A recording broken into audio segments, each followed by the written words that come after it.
The president said in Tahoe that he had tentatively decided to recommend everyone get the new vaccine. When is he going to decide finally? So I think you've heard from the FDA and CDC. They've made an announcement on the new vaccine. So certainly they said that there'll be an updated vaccine mid-September, I believe. So we know that, as you all know, vaccinations against COVID-19 remains the safest protection for avoiding hospitalization, long-term health outcomes, and death, which is why... I know you want me 1, 2, 3, 4.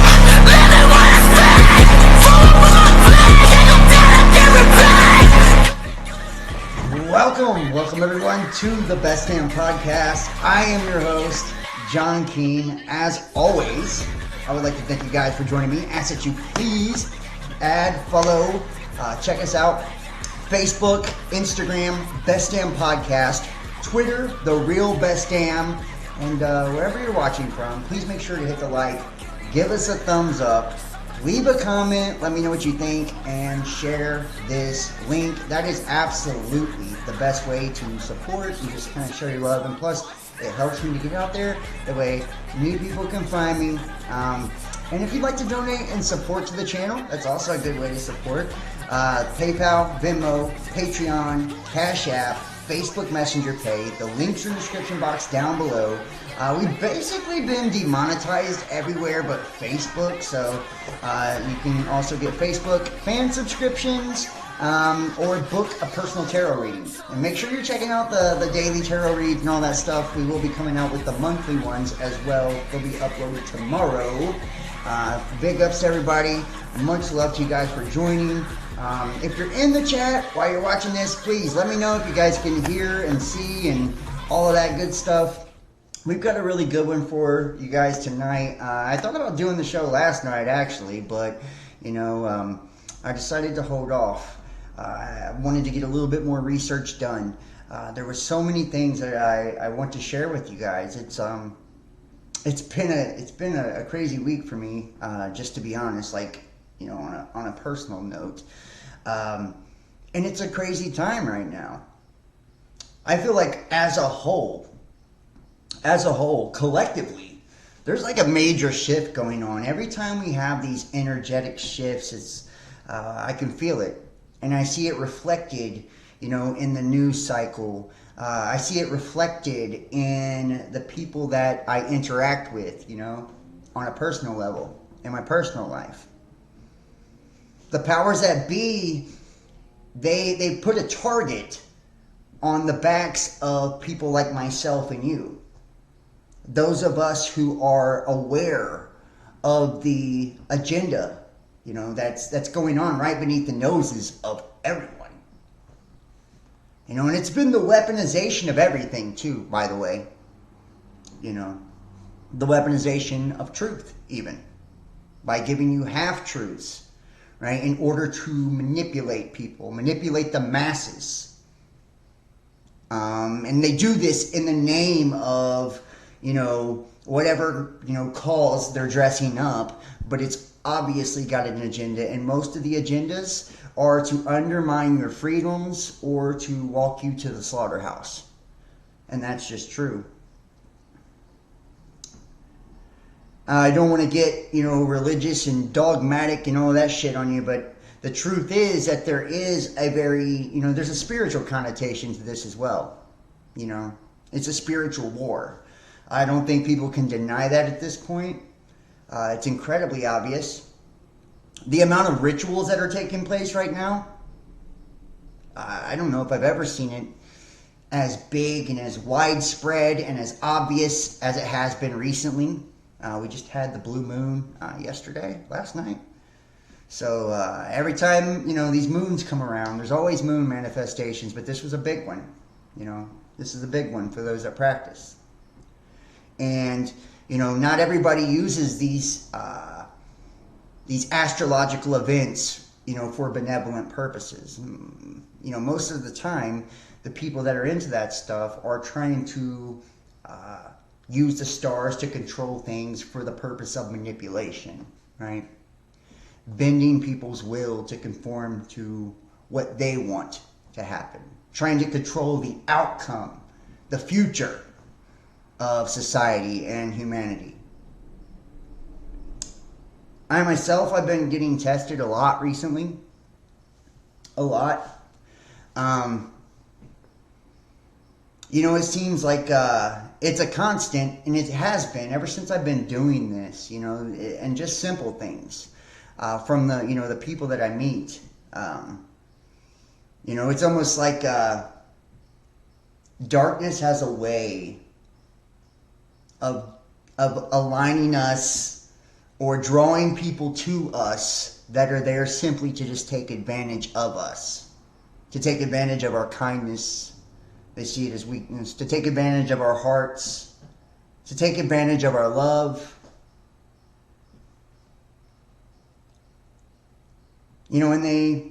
What's really sad too is this system continuously preys on people that are already at a disadvantage within it, right?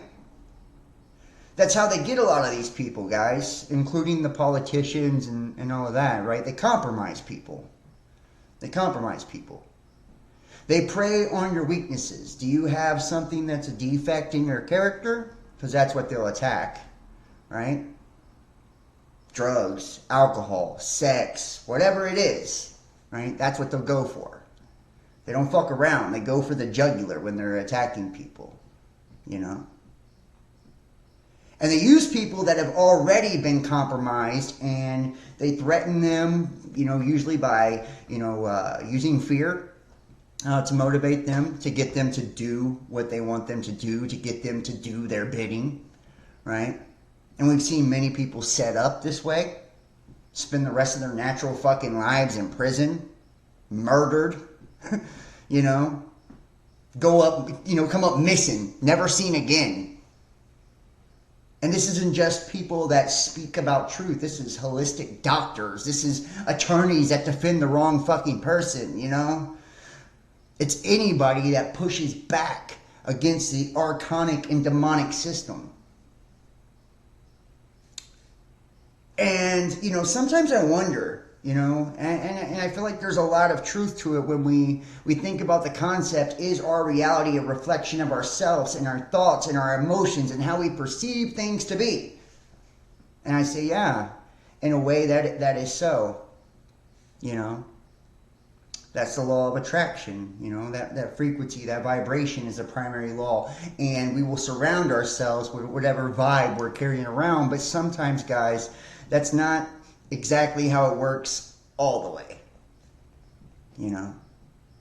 There are entities, there are groups, there are collectives of people that are negatively natured and are vampiric in nature. They're looking to feed off of someone or something, whether it be for monetary gain and wealth or simply just taking your energy. Some people do it to pump up that ego, that shadow side, And when they become puppets of the system and they're motivated by fear, right? Usually fear of going to jail, fear of being exposed, fear of losing their children, fear of losing their husbands, their wives, their career, their whatever, right? They'll damn near do anything, They'll damn near do anything to save face. This has been something that's been going on with me for years.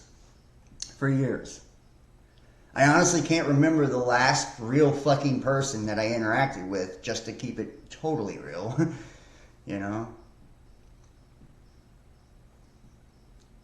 And a lot of people that are watching this would come from all walks of life.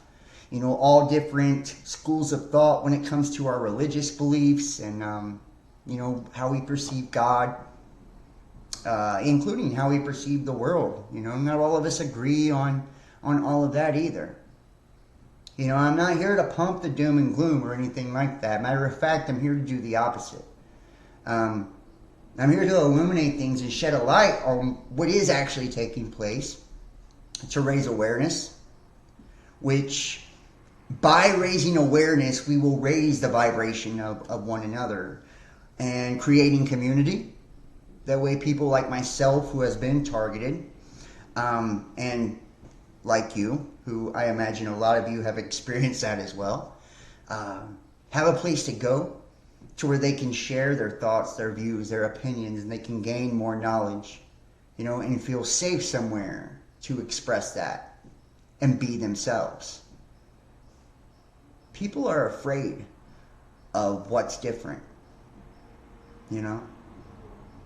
Like, I'm one of the most kind-natured people in the world, but I can see it in people's eyes when I start actually talking and sharing the things that I believe with someone, because it's so alien to what they're used to. You know, yeah, it scares them. They're afraid.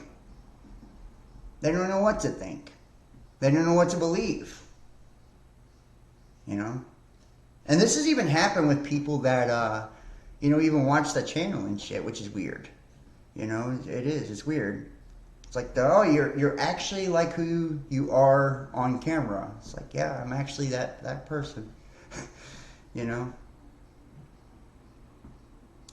And I guess I haven't made enough money or anything like that to turn fake yet. I don't know. Or haven't joined the right club or whatever. Maybe that's what it is. But what's real, unique, and genuine is alien and foreign to people. So people like yourselves, we are the black sheeps, guys. You know, we are the black sheeps. And I don't want to conform. I don't want to be like everyone else. You know? If you look at our world right now, it's fucked up. It's fucked up. People are fucked up. We go to, and you can just use the spiritual institutions as an example. You know, these are the places where, this should be where the best people are at, where you get the most, or the least judgment, the most forgiving nature, like all of it. In our churches and synagogues and, you know, in our mosques, all of our spiritual institutions. And they're by far probably the most judgmental and corrupt systems we have. There's no inclusivity when you look at them. Same thing with the justice system as well. Few and far between do you see agents of our justice system that actually help defend and protect those in need of it. Those who are like whistleblowing. Whistleblowing's become fucking an act of treason. They'll kill you for it. Or they'll put you in prison till the day you die. So you might as well be dead. No protection for that. You know. No protection for the citizens that are just exercising their rights, their constitutional rights, by speaking, you know, freely and giving their opinions on certain subject matter.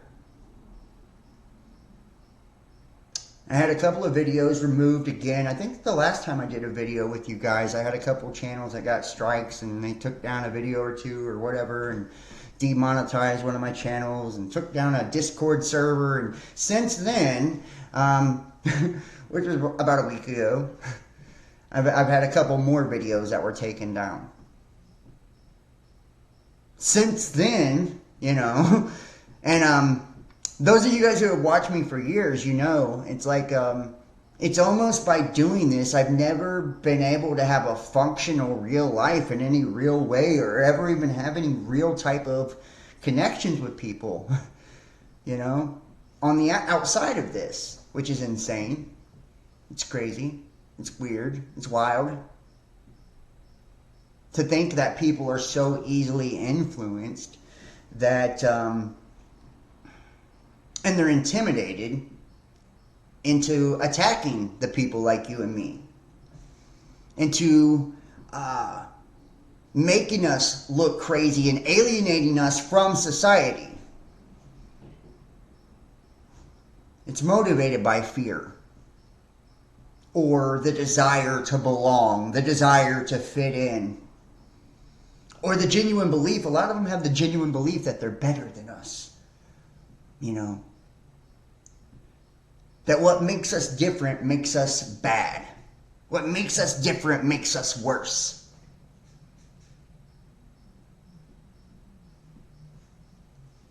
So, I mean, when I meet people, a lot of times the people I meet are motivated by wealth. They think I may be rich. I don't know how they get that idea. For real. But maybe it's just because of the internet stuff, or they've been sent to me by some 3-letter agency, or God knows what, or they're motivated because I said something about their religion or their political party or whatever, so they actually hate me.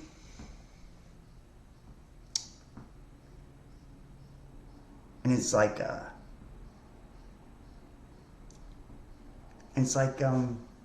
this is what keeps people in line. This is what keeps people in line, and I see it now. And I have seen it for a long time, but I'm amazed that it still has continued at the pace that it's continued at. I'm amazed that these people that are supposed to protect and defend, the citizens of their country don't step in to defend people like me.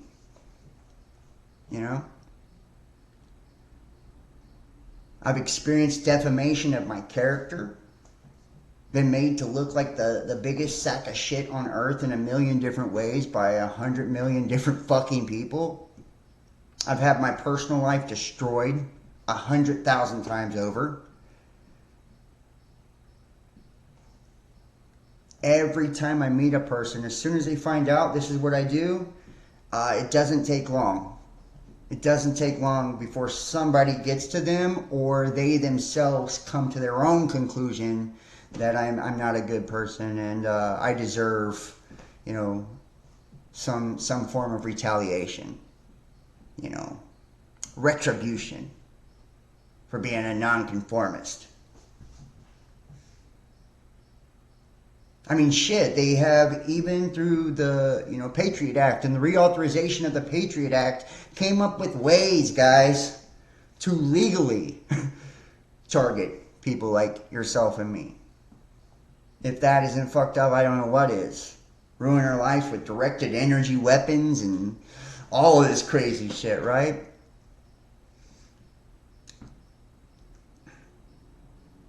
And I've talked to so many that have actually experienced that, and the trauma that it causes, the PTSD that it gives people from these experiences of the gang stalking and, the dues and all of that. It's like just fucking, it's a tragedy. It's a tragedy. And it's damn near impossible to prove when it's happened. And even if you could, it's damn near impossible to convince anyone that it's actually real and does happen to people every day. It's like, who are you going to get to defend you in those situations? Because the very fucking people that are supposed to defend you are the ones who are actually waging war against you. Not because you've done something illegal or wrong, no. But because of your opinions and your beliefs. And the way that you carry yourself may inspire others to carry themselves in a similar way. And anytime we do speak truth, anytime we do share these kind of things,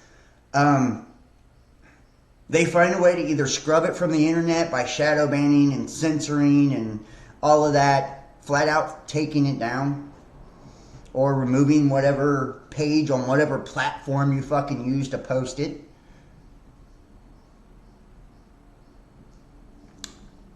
Or they'll undermine it by attacking your character. They try to expose your vices, Oh, this person's a sex addict, or a womanizer, or a drug addict, or an alcoholic, or, so on and so forth. Greedy, selfish. As if the very same fucking people that are actually attacking all of these innocents aren't sacks of shit themselves. Aren't perfect themselves.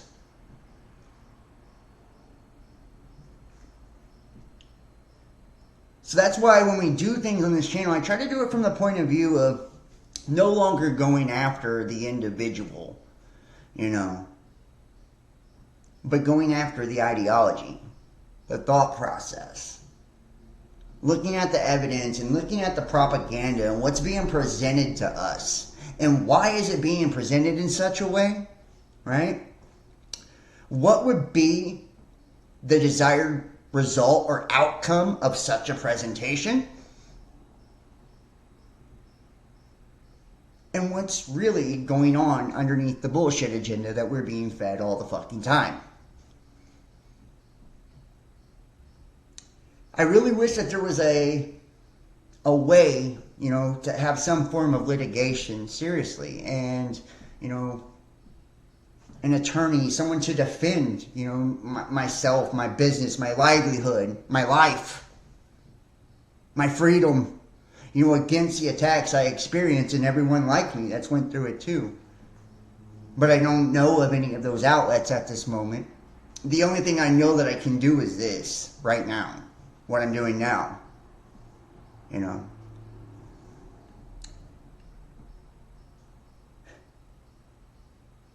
I tell you, and the experiences get wilder each time. That's the crazy part. That's the crazy part. The experiences get wilder each time, and I feel more and more lured into the trap each time.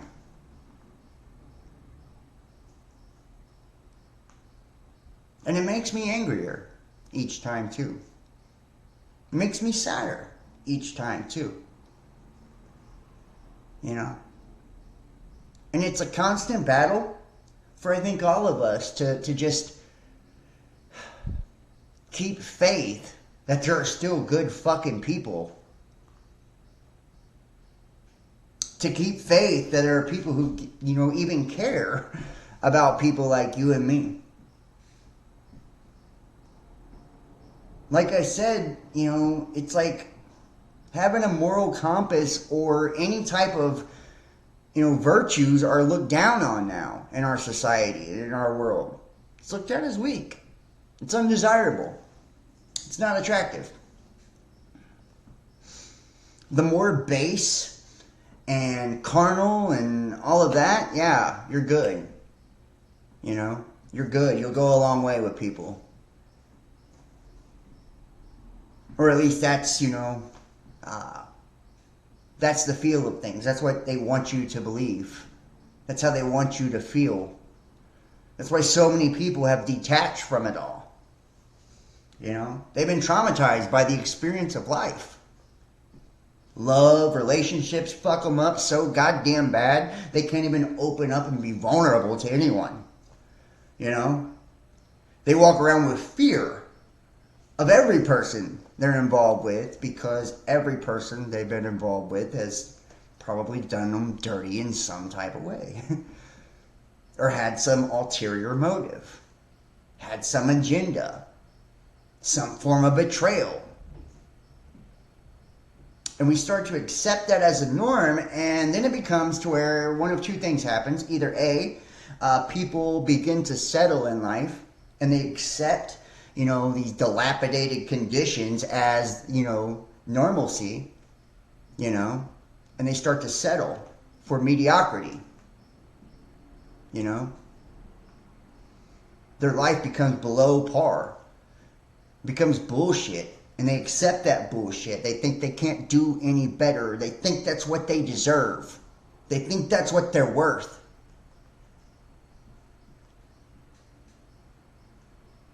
And then they think, well, if this is what I'm getting dealt, then this is what I'm going to dish, right? This is what I'm going to give to others. If this is what I get, this is what I give. And they just perpetuate and complicate the problem. Or they totally withdraw. They isolate.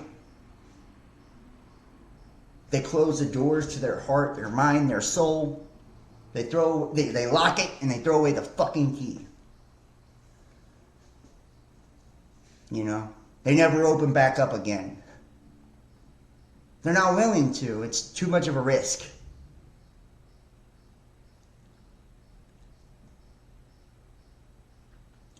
And when I look around in life too, it blows me the fuck away sometimes. It really does. Like, if you have a desire to live and be alive and experience and be spontaneous and have fun and all of that. It's wild to see how many people's spirits have been killed by this world. You know, it's looked at as immature, childish, right? It's not responsible or fake. You know, a lot of people, wonder why you smile all the fucking time, or you're happy or positive. It's just crazy. It's like, because I think that's our natural state.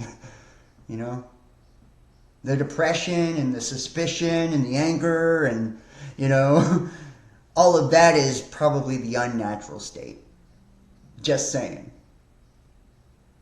If they have to use propaganda to put you in that state, then you didn't come out that way. If they have to use drugs to put you into a suggestive state to make it more effective, then you probably wasn't designed to be in that position either. Just saying.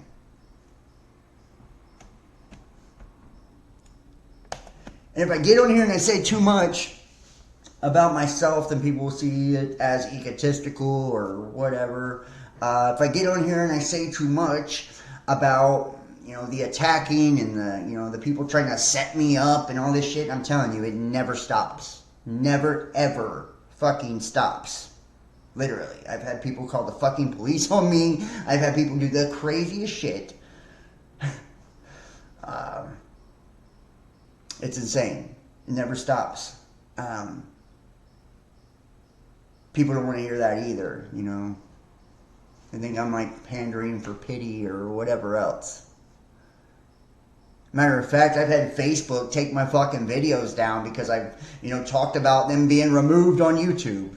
They say I'm trying to influence the way that you feel about my content. I'm trying to sensationalize things by telling you the goddamn truth. I experience attacks all the time. Disingenuous, shitty people all the fucking time. You want me to lie?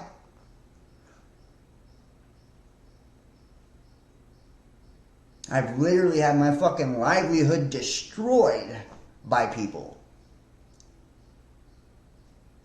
My life destroyed by people. For trying to make an honest living doing something creative and expressive. Or for trying to bring awareness to a bunch of shit that's really fucked up in our world. And doing it in a way where I just don't have a filter. I'm just not made that way. I'm sorry. I'm probably never going to be on CNN. Or the public broadcasting channel or whatever, right? Like, it's just not how I'm made. I cuss. I like, shitty rap music. I can't sugarcoat what's going on. There's no sugarcoating it. It is what it fucking is. You're being manipulated. You're being lied to. You're being brainwashed. And you have been for so goddamn long you think it's normal. Because you were raised by people that were also brainwashed. And they were raised by people that were also brainwashed. You were conquered before you were ever fucking born.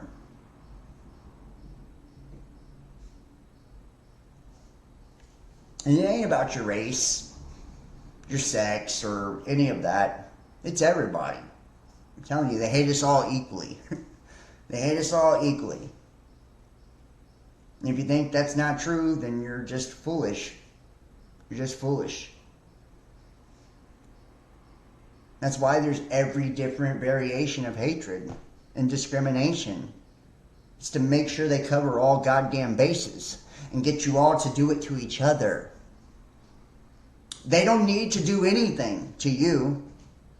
They'll get your brothers and your sisters to do it for them.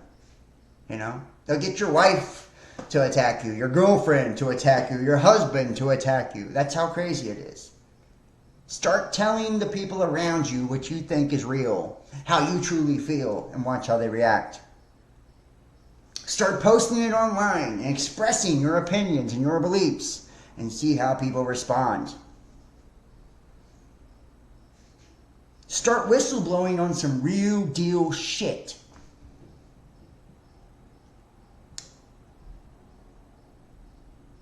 Where your actual, government is coming after its own citizens, trying to murder them and silence them and deplatform them and defame them, and see what happens to your life.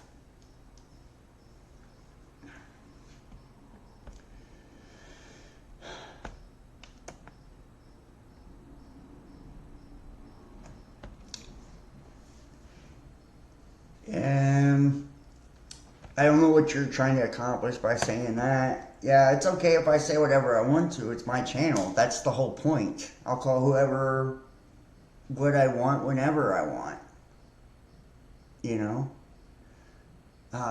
My freedom of speech is guaranteed by the First Amendment, as a matter of fact. So I don't give a fuck what nobody thinks about what I say. And don't feel like I've called, Joe Biden a child molester. If I have, it's, who gives a shit? Who gives a shit? Nobody sees it or hears it. They shadow ban my channel anyways. The point is, I don't have a goddamn power to go, set Joe Biden up by going and putting a fucking kid's pair of underwear in his fucking bedroom or something. They'll do that to you, though. You see what I'm saying? There's a major fucking difference. A major difference. Than someone spouting off an opinion and an actual goddamn attack on someone's life.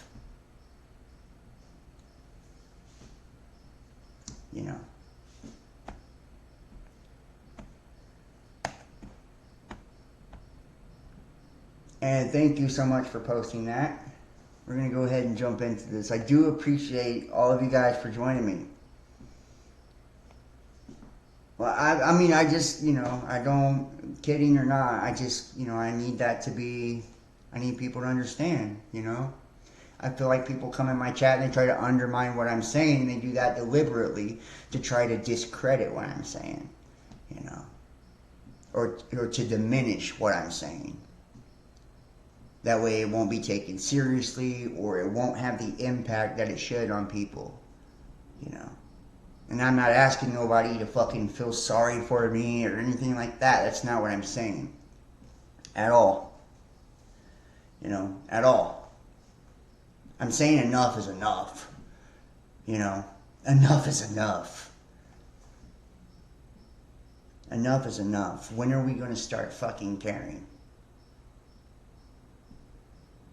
Why did the truth become something trendy a few years ago and now everybody don't give a shit?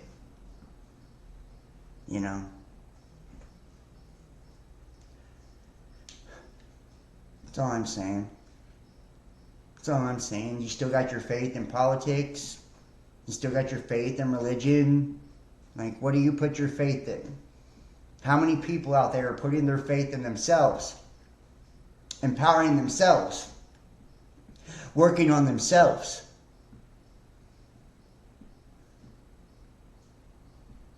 How many people even consider the rest of the fucking world with their actions and their purpose and all of that? Most people's world is no bigger than their skull, right? It ends here. All they do is think about themselves, their own existence, and that's it. Selfish, self-centered, that's how we're programmed to operate. Even the spiritual community tries to program people to do that, man.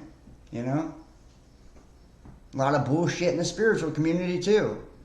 Just like there's a million, disinformation agents in the conspiracy shit. Conspiracy theories are some of the best weaponized psyops there is out there, guys. I swear to you. They're the best. Because they sound real as fuck. And they look like they're being hidden from you. But they just so happen to allow certain ones to go viral. Or certain storylines and certain narratives. They allow certain shit to slip through the cracks, right? It's because they want you to believe that. Because if you believe a certain way, it's taking attention away from what's actually going on, probably somewhere else, or what the real story was with something, you know? Or to keep you from focusing on what you could do or take action on something that you could do to actually change a situation. You know? So they want your focus somewhere else on some dumb shit that you could do nothing about.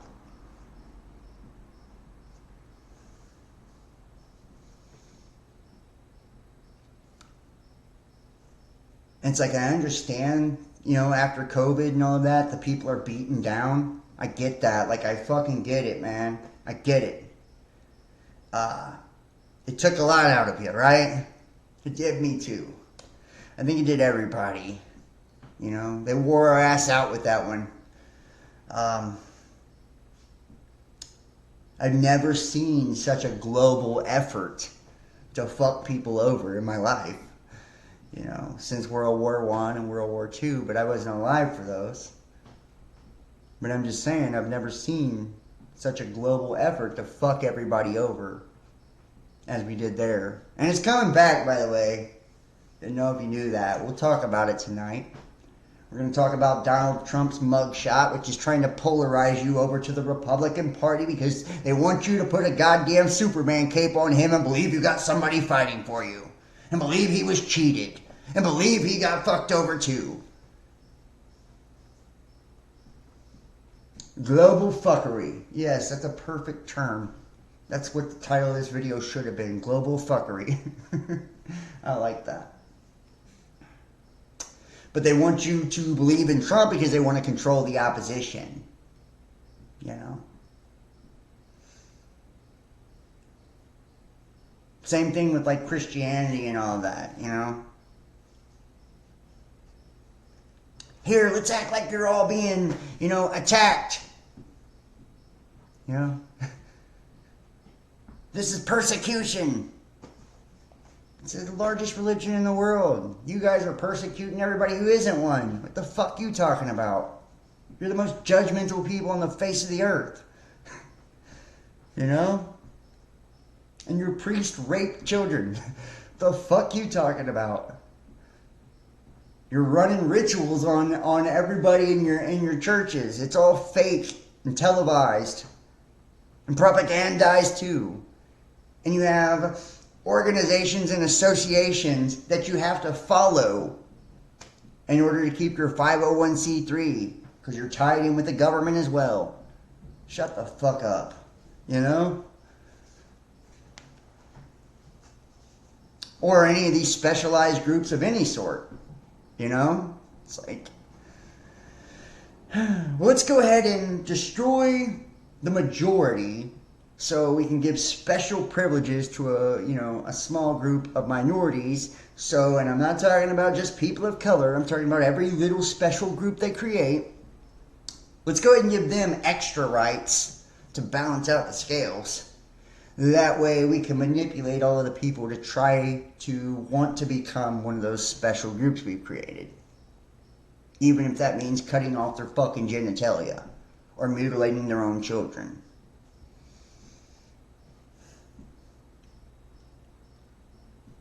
And we've cuckolded the population to the point where they're all tucking their dick between their legs. They're all afraid to say something. They're all afraid to do something. Even shit they don't agree with, even shit they feel is wrong and immoral, they'll either shut the fuck up about or they'll go along with because everybody else is doing it too. You won't look woke if you don't. You know, you'll be some sort of phobic, right? Xenophobic, homophobic, whatever, a phobic, right? You'll be one of those. Oh, you won't sexualize children? Okay, yeah. You're not progressive or liberal enough. You're not liberally minded, you know?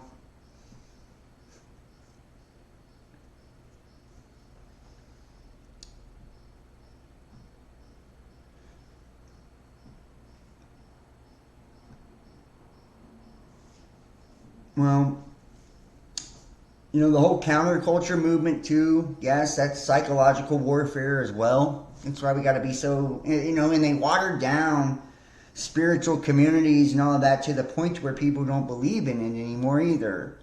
You know, that's why people, they don't rally around any of these communities anymore. They don't support these communities anymore. And I'm talking in any way either, you know. People won't even take the effort, you know, to hit the goddamn share button on a video that's being censored or shadow banned, or to, you know, buy a coffee for the fucking creator making the video.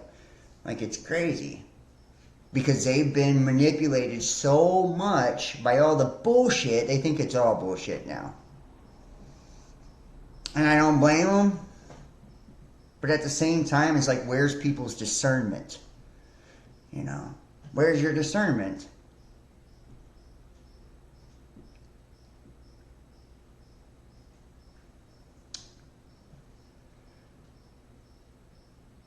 Well, I think transgenderism is not about...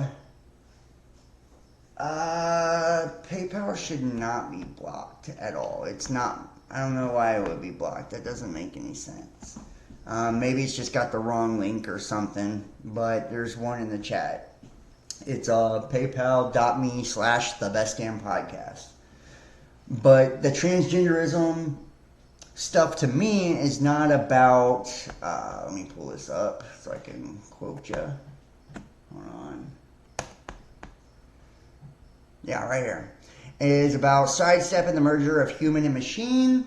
I think it's about actually sterilizing the population. That's, you know, that's still part of the depopulation plot, in my opinion.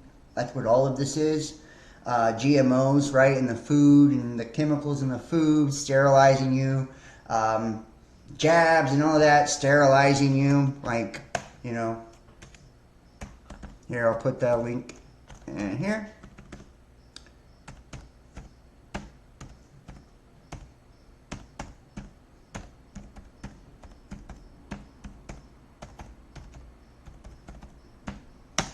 There you go. And all the rest of them, it's the same thing, you know. Depopulation. That's where we're heading now. It's why we have all of the culture wars and all of that we're experiencing now. We're watching society and civilization collapse, and it has to happen, I guess. And I feel like it has to, because if it doesn't, what's left? You know, so I understand the premise of destroying it so something new can reemerge. I absolutely get that. And at this point, I'm on board. You know, we don't went too far. You know, the system's broke. The world's broke now. So, yeah, I get it. I do feel like there has to be some controlled demolition of society, of the legal system, the medical system, all of it. You know, the internet is no longer what it was. It used to be the only place of free speech. It's no longer that now. You know, the people that are allowed to speak are the people that are handpicked to do so. Because they have someone's hand up their ass, literally making them, you know, regurgitate a narrative or whatever else. You know, and people get pissed when I get on here and do this, too. That's what's crazy. It's like, will you just get to the goddamn news, John? Will you stop telling people what you actually think?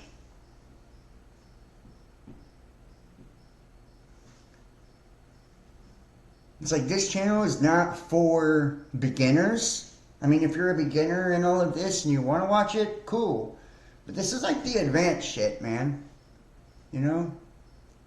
This is the advanced shit. And I do feel like if this found you, then it was meant to. You were drawn to it. You were attracted to it for a reason. And I hope you take something away from it. But I'm beyond dogma. you know? So if the fact that I, love tarot bothers you, eat a dick. Eat a dick. We don't do that here. It's not for you to decide what's good and evil for me. Like it isn't for me for you.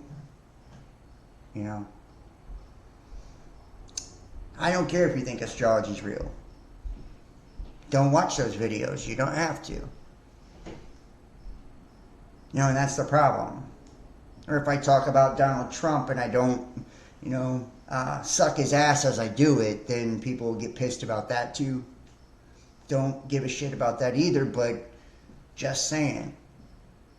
I'm not here to tickle your fucking ears, dude. That kind of defeats the whole purpose of me existing and doing what I'm doing. It's like I want to watch somebody who's actually a real fucking person, who's actually going to share what they literally believe is going on. They're not going to say something just because they're trying to fit in some group, fit in some collective, fit in some mold. Or they think it's a smarter business model. Give me a fucking break. And people are so warped at this point, like they don't understand anything but entertainment. They don't understand anything but entertainment. If it's not fed to them in a fake, cinematic, bullshit fashion, they can't even digest the shit. And that's if their attention span lasts longer than 90 goddamn seconds. Because of the vines and shit they've been, being hit with the last how many years. I feel like YouTube is almost irrelevant. People say, go to Rumble, go to BitChute. I'm on those platforms. They're dog shit. Half the time, BitChute videos don't even play. You know what the monetization system is on Rumble? You think you're gonna, make a living there? You think you're gonna reach people there? Give me a fucking break. It's like people don't understand how bogged down we've all been by this. Like how much the world actually changed. And they're getting ready to go round 2 on your ass. And don't wait to give a shit when you're at home locked down with fucking, graphene running through your veins. Then decide you give a shit again because you're bored or laid off work or fired from your job. Then you'll decide it matters again. Everybody was an activist during the lockdown. Everybody was spiritual during the lockdown. Everybody was political in 2016 when Trump was getting elected. When it's fucking fashionable, that's when people give a shit. But when it's not, and it's actually real, and it actually counts, and they're playing for keeps, and you're getting fucked, you're silent. They're rolling over, capitulating, bitching up against the system, totally. Blind, oblivious, and most people are so goddamn overworked, overstressed, overstretched by life, they don't have time. They don't have time to work on themselves. They don't have time to keep up what's going on. Or, some fuckhead YouTube conspiracy spiritual shitbag has told them that if they watch something that has an asteroid in it, that it's too negative and, they're going to make it happen. It's like, give me a fucking break, people.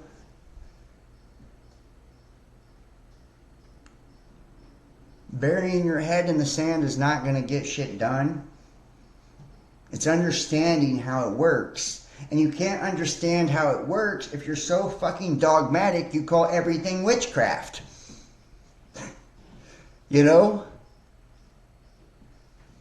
Of course it is. That's the point, is to show you what they're doing to you. Quit being such pussies that you can't even talk about it. That would be my suggestion.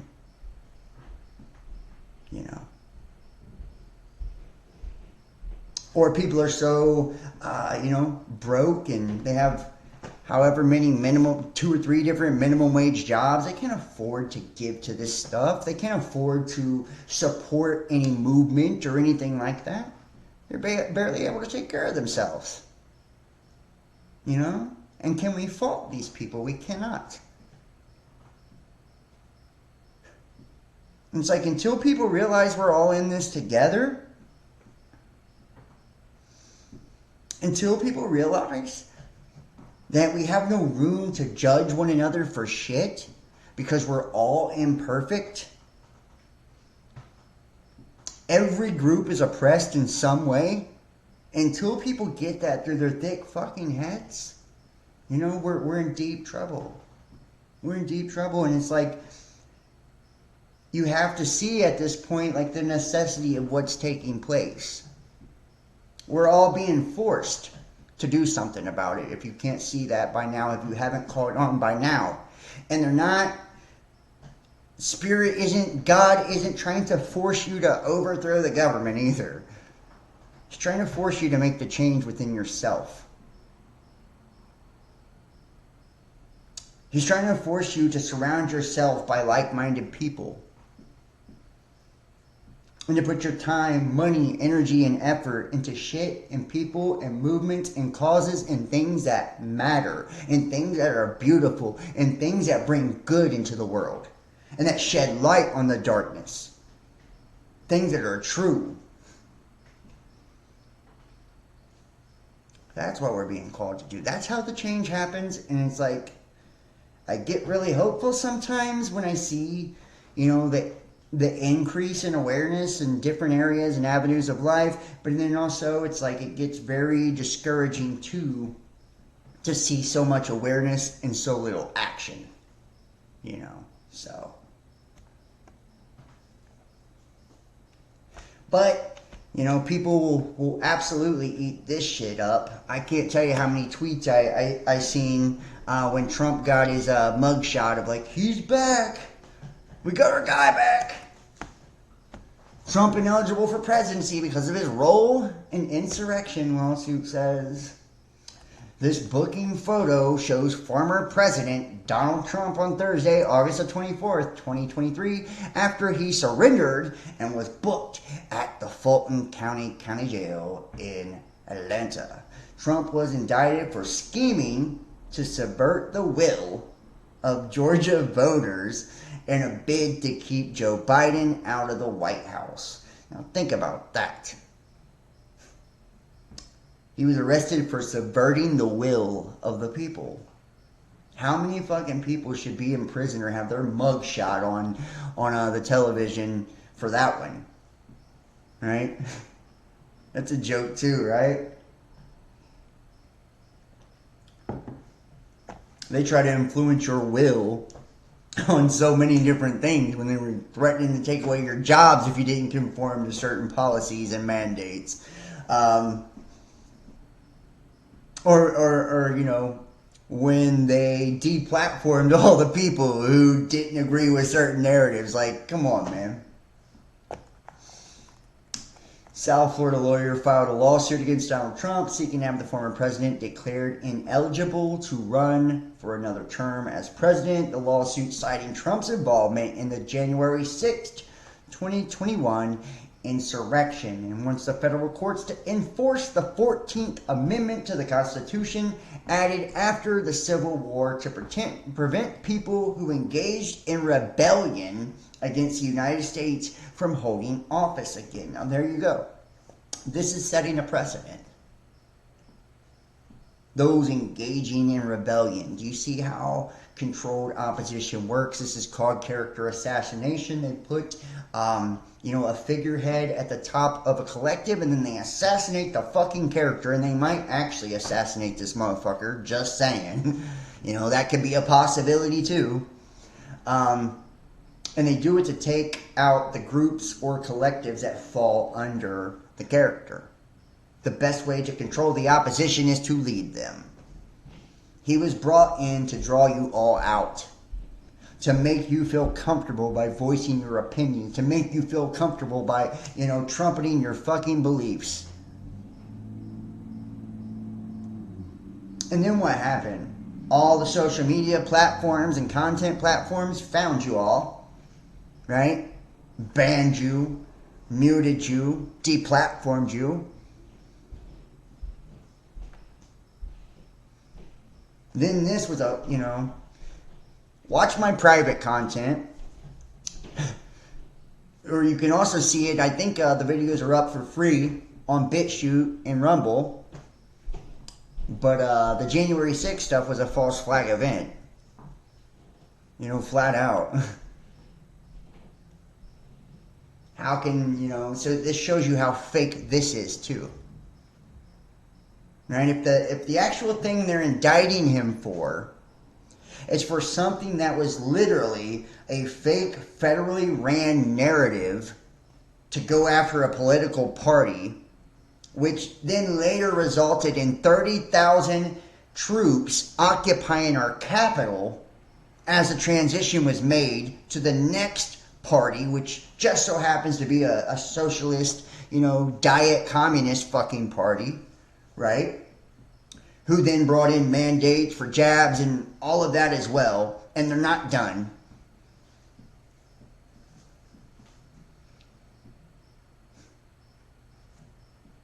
If that was not real, then what do you think this is?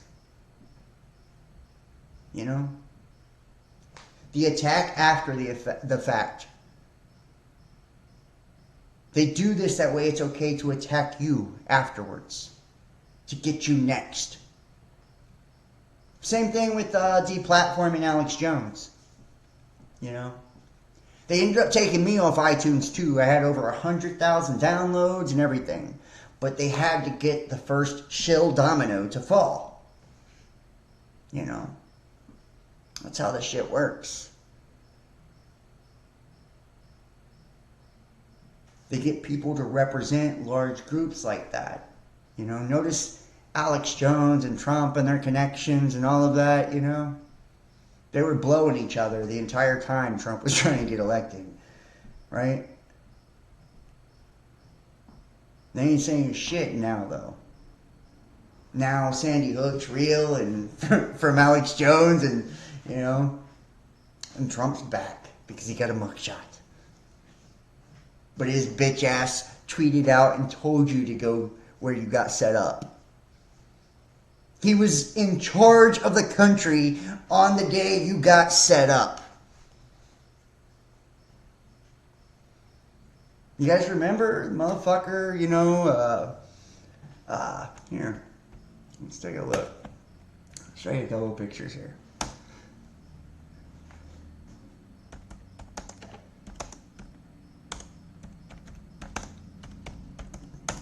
You guys remember all that? The fake fucking tear gas and the cops without badges and the exploding fucking blood packets on the plexiglass fake ass window and all the cameramen and all of that as they were setting that up. Watch my video. Watch my video on BitChute on the Capitol. There is no doubt about it. This was about as staged as stage gets.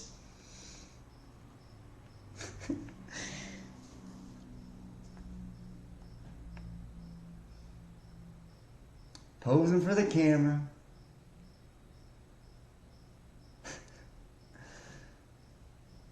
Posing for the camera.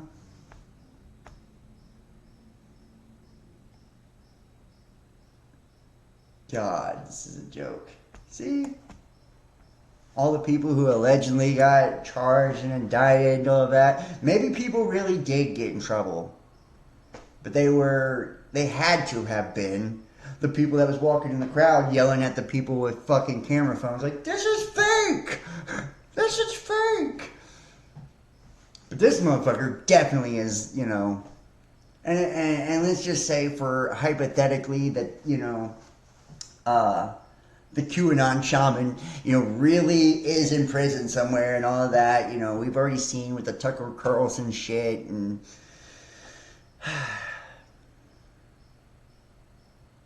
we've been psyoped. We've been psyoped. We were psyoped when they smoked Kennedy. We were psyoped in Las Vegas. Parkland, Sandy Hook, Boston, Dayton. We've been psyoped 1,000 goddamn times at this point. 9/11. And I hate to tell you, a lot of the wars are also psyops too.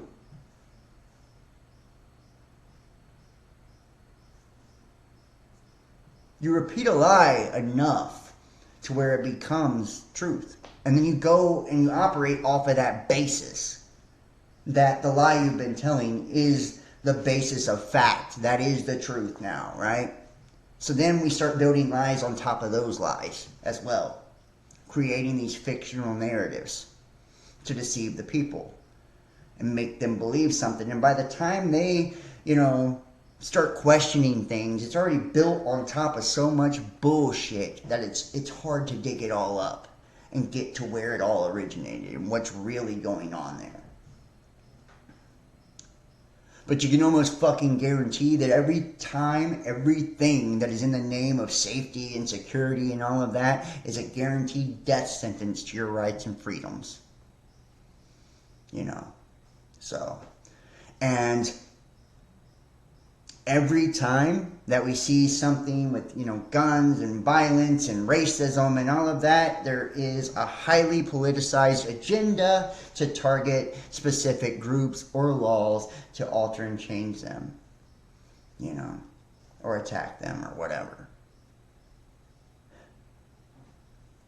And yet still, for whatever reason, it's like people, they're not catching on to it. It's like,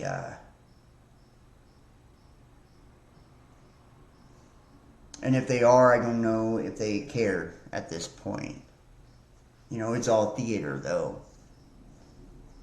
I honestly feel like your vote don't matter. Probably hasn't for a very long time, if ever.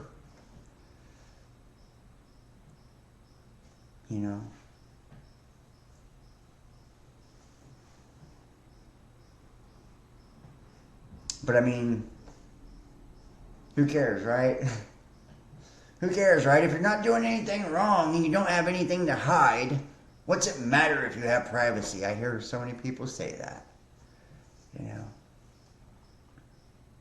I see idiots still riding in masks in 110-degree weather in Cincinnati, years after the shit's supposed to be over.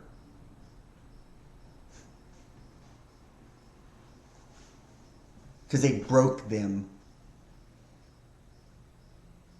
They don't know what to do without it now. I've seen people missing COVID. They missed it. They were complaining and whining about why people still weren't locked down, or why there still wasn't social distancing, or why they still didn't have to wear a mask. It was insanity. Mass psychosis. Straight up. And they told you to trust the science, when truth is, when it comes to viruses, period, the scientific method for proving they exist is by isolating them, and that never happened. But we had to trust the science the rest of the way through, just not in the actual way to prove something is real. We don't have to trust the science there, just everything after it, yes, then it's science. Selective science, all the doctors that went against the science, they got fucked. They lost their license, they were silenced, some of them killed,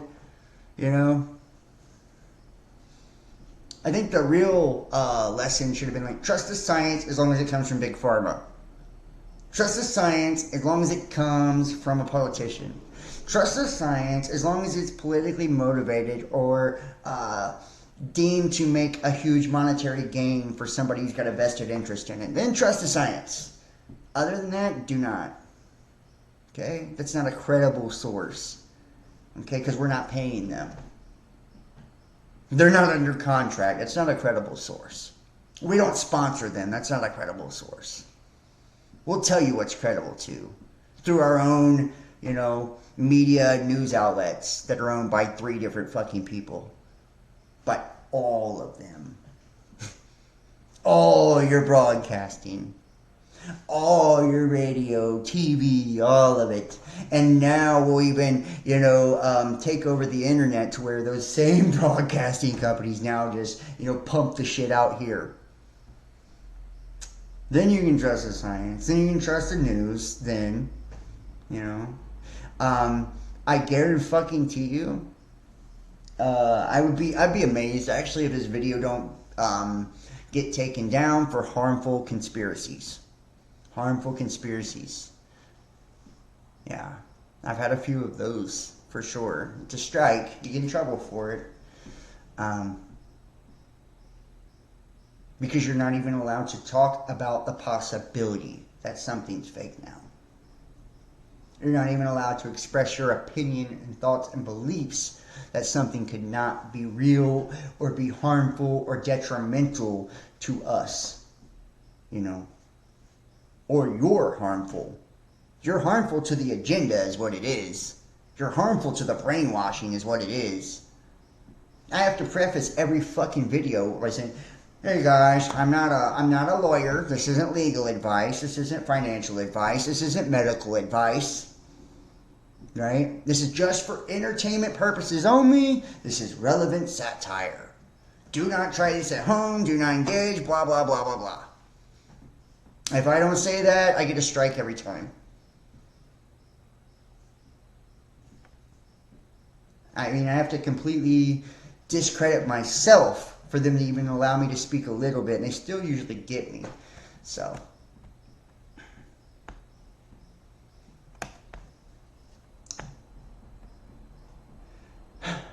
But it gets better. It gets better. Where are we going to start here? Let's start back here. Let's go back. The mugshot from Donald Trump, election interference, never surrender. Actually, there is no civil war in politics. It's all theater to try and convince you there is a civil war. Everything they do is by a design and separation tactic.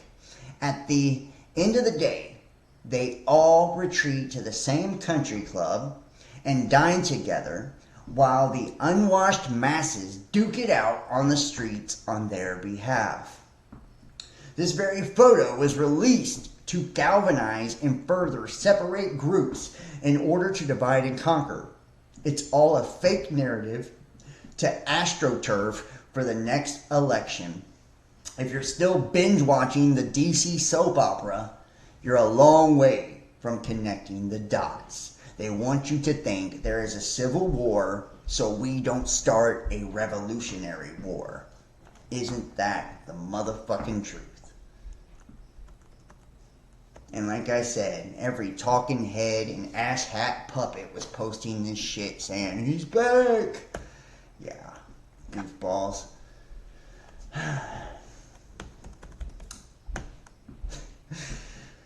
And it gets weirder. It gets weirder. Bizarre reason. Aussies are becoming allergic to red meat. Doctors have revealed the bizarre reason. More and more Australians are suddenly becoming allergic to red meat. This is fucking nuts. I know, but, now they have lab-grown meat and shit. That's probably going to be the answer, which is, they replicate that through cancer cells. I didn't know if you know that.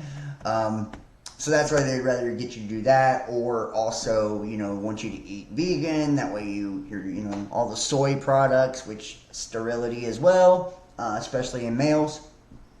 And, that's what a lot of this is doing, is affecting, fertility rates. One of the best ways that you can get somebody, depopulate people, is just by not allowing them to reproduce anymore. Here we go. Let me make sure you guys have sound.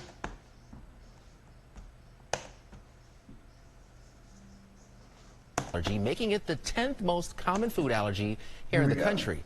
Federal health allergic. More than 100,000 people here in the U.S. have become allergic to red meat since 2010, all because of tick bites. A second CDC report says as many as 450,000 Americans have developed the meat allergy, making it the 10th most common food allergy here in the country. Federal health officials say those dealing with it often don't get an accurate diagnosis.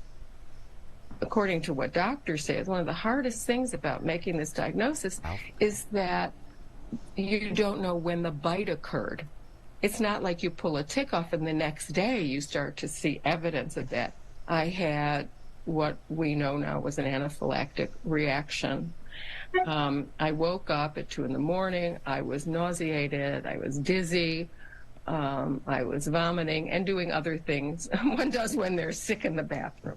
Taking The reaction is called alpha-gal syndrome. It occurs when an infected person eats beef, pork, or meat from other mammals or ingests milk or gelatin from mammal products. That's so fucking crazy. So the moral of the story is eat lab-grown meat and get cancer. Pretty sure. And, you know, it's not like they haven't started to, like, genetically modify mosquitoes and all of that. So I'm sure none of these parasitic, you know, bugs, you know, which they want you to eat insects as well. So I'm sure none of that has anything to do with any of it. And none of it's connected at all. Right?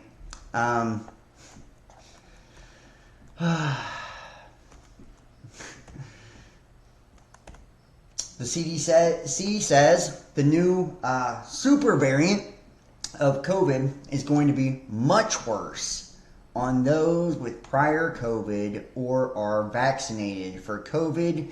Does this make sense? Fuck no, it doesn't make sense. The risk assessment summary for SARS-CoV-2 sublineage BA.2.A6. CDC posting updates on respiratory viruses, detected the new SARS-CoV-2 variant, and is continually monitoring for new variants and studying their potential impact on public health. All viruses, including the virus that causes COVID-19, change over time. These viruses with changes are called variants. These changes can affect how contagious a virus is, how well it responds to treatment, and how severely it affects people. Last week, the new variant of SARS-CoV-2, BA.2.86, was detected in samples from people in Denmark and Israel. At least 2 cases have been identified in the United States, and this variant is notable because it has multiple genetic differences from previous versions. Based on what the CDC knows now, existing tests used to detect and medications used to treat COVID-19 appear to be effective with this variant. BA.2.86 may be more capable of causing infection to people who have previously had COVID-19 or who have received COVID-19 vaccines. Scientists are evaluating the effectiveness of the forthcoming updated COVID-19 vaccine. CDC's current assessment is that the updated vaccine will be effective at reducing severe disease and hospitalization. At this point, there is no evidence that this variant is causing more severe illness. This assessment may change as additional scientific data are developed. CDC will share more as we know more. And it's like really fucking weird. The same dumbasses, you know, that fell for this shit round 1 because it says that they're the targets of round 2. They'll go do the same exact thing all over again, and you already know what I'm talking about. I don't even know if I'll get away with saying this much about it. That's what they deleted my Discord server for. It wasn't even for anything I said. It was for what you guys said. They said that I was allowing medical misinformation to be posted in my servers. So, yeah. But there you have it, right? It's coming after those who received it the first round. So, round 2, more bullshit. Yeah, and I only wonder, like, if we haven't seen and learned enough the first time around. Like, I feel really, really bad for the people. Like, really fucking bad for the people. Because that was a shit show the first time around.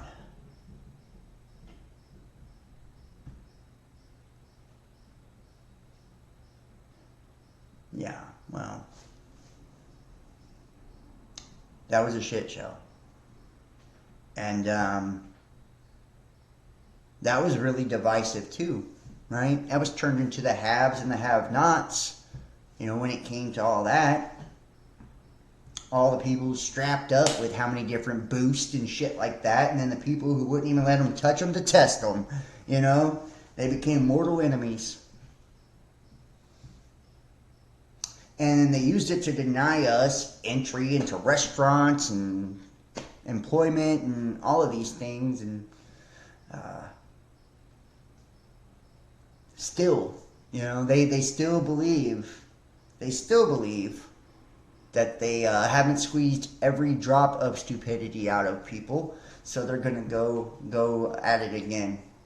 They're gonna go at it again. This is how you cold people down without, rounding them up and putting them into camps. You don't have to. These fucktards are walking right in line to do it themselves. So it's like, whatever. Right? Whatever. What can you do? What can you say? I'm disowned and disinherited for even questioning the racket. But parents still watch TV. Huh?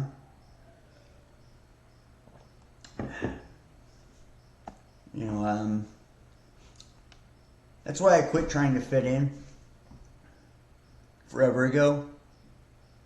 I can't live a life where I can't be myself. Like where I'm not allowed to talk about what I want to talk about, or watch the things I want to watch, or listen to what I want to listen to, or express my thoughts and feelings and opinions on things. Like, I don't want that life ever again. And I've seen a lot of people's true colors when all of this started happening.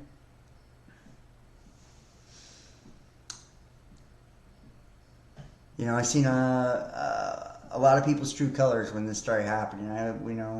What few friends I thought I had back when I got into all of this, I immediately lost. There still isn't a day that doesn't go by that if I, when I do content and videos, somebody doesn't message me and call me an evil sack of shit for something I said or something I believe. Tell me I'm going to hell for whatever, it's like, whatever,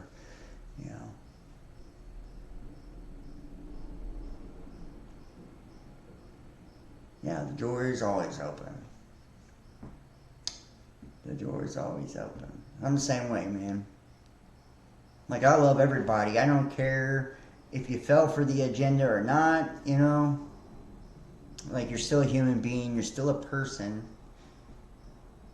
You still deserve love. You still deserve all those things. It's like you can't get people now to give common decency and respect and, all that to each other for any reason.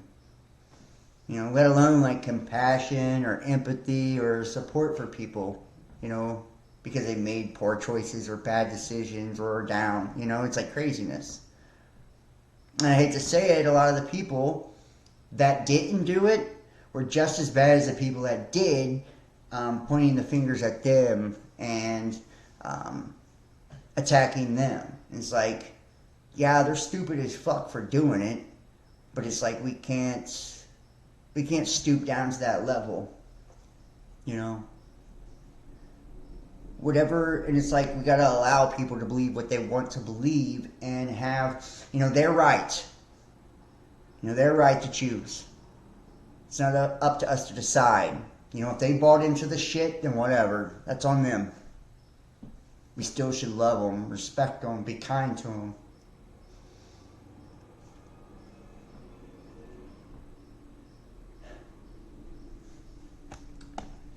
Keep it moving here.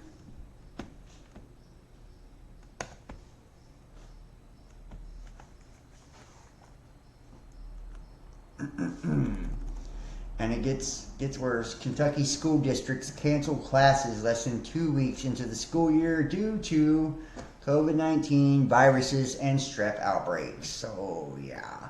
And I feel like parents are fucking the worst, Panicky ass parents, like, they're the worst. They feed into this shit the best. 2 school districts in eastern Kentucky canceled in-person classes this week after a rise in illnesses, including COVID-19, respiratory viruses, and strep among the students and staff, according to local officials. The Lee County School District, which enrolls just under 900 students, reported an 82% decrease in attendance last Friday, which it attributed to illnesses including flu and cold. Superintendent Earl Ray Schuler said Lee County started the school year on August 8th. By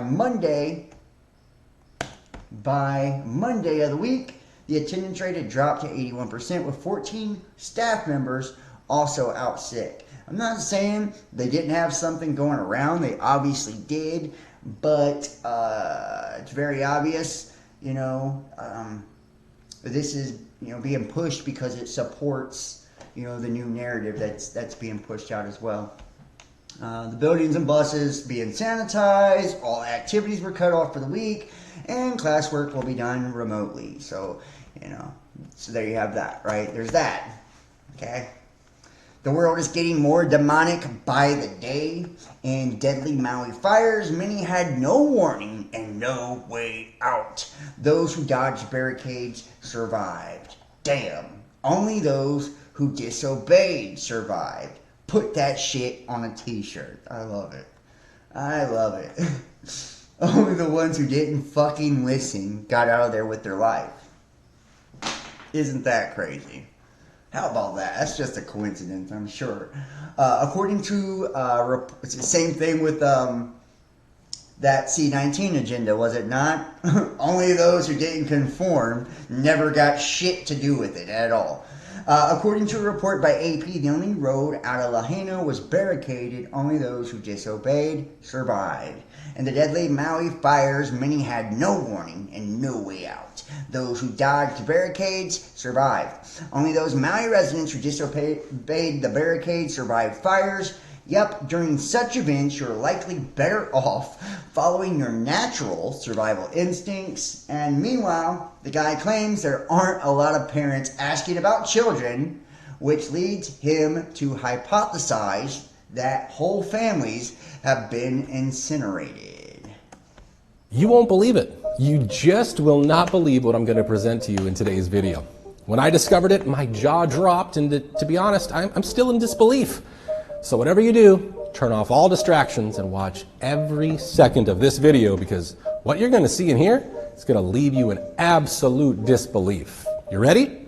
Let's go. It's not being reported right now in the news, but on the neighboring island of Lanai, they found 183 bodies washed ashore there. There's 800 as of today reported missing. There are many hundreds that are being refrigerated right now, trying to get ID. They're asking people on the island to provide their DNA so they can match DNA to others. Outside the media, they're expecting this to reach almost 2,000 people in death toll. This is right up there among the worst, if not the worst, since us becoming a nation as fires go. 85 Paradise, and that was considered the worst? That was Pastor Jack Hibbs revealing shocking information that we don't hear on mainstream media regarding the terrible situation with the Maui fire. What is being reported on mainstream media is this. The Federal Emergency Management Agency, the team that's supposed to be digging through the ashes and delivering aid, has turned the tragedy into a junket. FEMA booked themselves into 5-star luxury Hawaiian resorts. They're shacking up at the Maui Four Seasons, beachfront of course.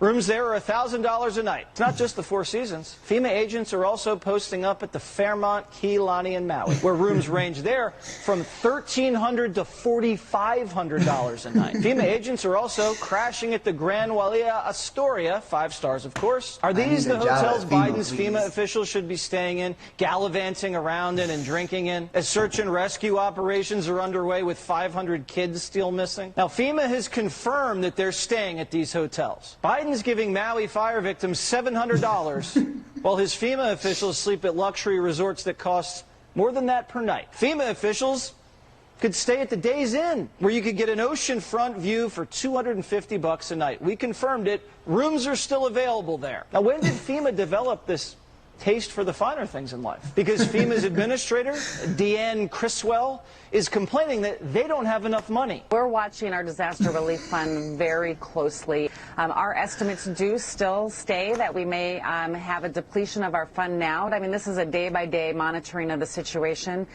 We will start to move some of our recovery projects and delay them until the next fiscal year.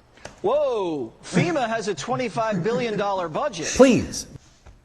Oh, they don't have enough money, you know, to help with the recovery fund, but they can stay in 5-star hotels. You gotta love the shit, man. It's like absolute lunacy when it comes to all of it. And people don't catch it. Like, I don't even feel like people catch this shit at all. I mean, it's not funny that people get fucked up, but it is funny that, you know, these agencies and Biden giving them $700. They couldn't even stay in one night in some of the hotels that the people, you know, that are there for the recovery effort are staying in, who say they don't have enough money to actually do the recovery effort. So yeah, moving on.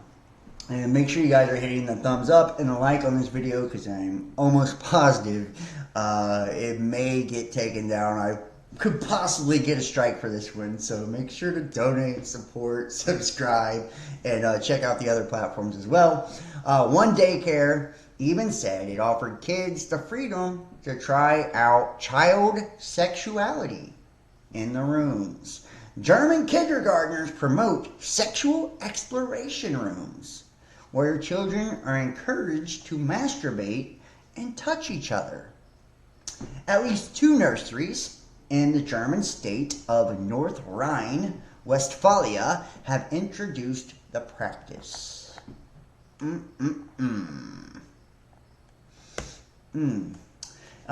daycare promotes sexual exploration rooms where children can engage in sex games. There we go. This is fucking wild. Seriously. I don't know. It blows me the fuck away.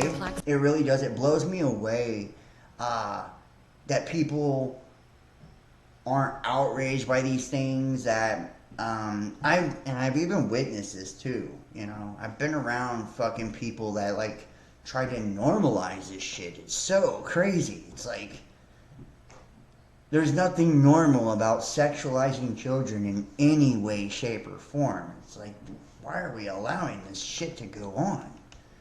You know? Holding a special meeting tonight after being hit with a 1 And California school district fined for refusing sexualized curriculum. Here we go. Oops, let me get the sound back. Rejected a state-approved social studies book and other curriculum over concerns about sexualized topics. Jennifer Wiersma is one of the school board members who voted against the curriculum, and Jennifer joins us now. Thank you so much for being here. What is the issue with the curriculum being pushed by Gavin Newsom? Good morning, Todd. Well, let me first say that I represent just one perspective of the board, but thousands of constituents that elected me to protect their children and curate curriculum. So with this fine, it is definitely an egregious overreach. It's outside his jurisdiction and his purview as governor, and the voters feel like they are being attacked. So what's the problem with the books in question? So when I started the curriculum process, I was looking for 3 things: a robust curriculum that focused on history, not social studies issues, but geography and civics. We were looking for parental involvement. We also wanted to have guardrails in place so that when it comes to some controversial historical figures of activism, that we questioned the educational suitability and made a wise decision. So we have been going through this process being very careful not to rubber stamp adopted curriculum by the state, but to say what's best for our community and then make the decision.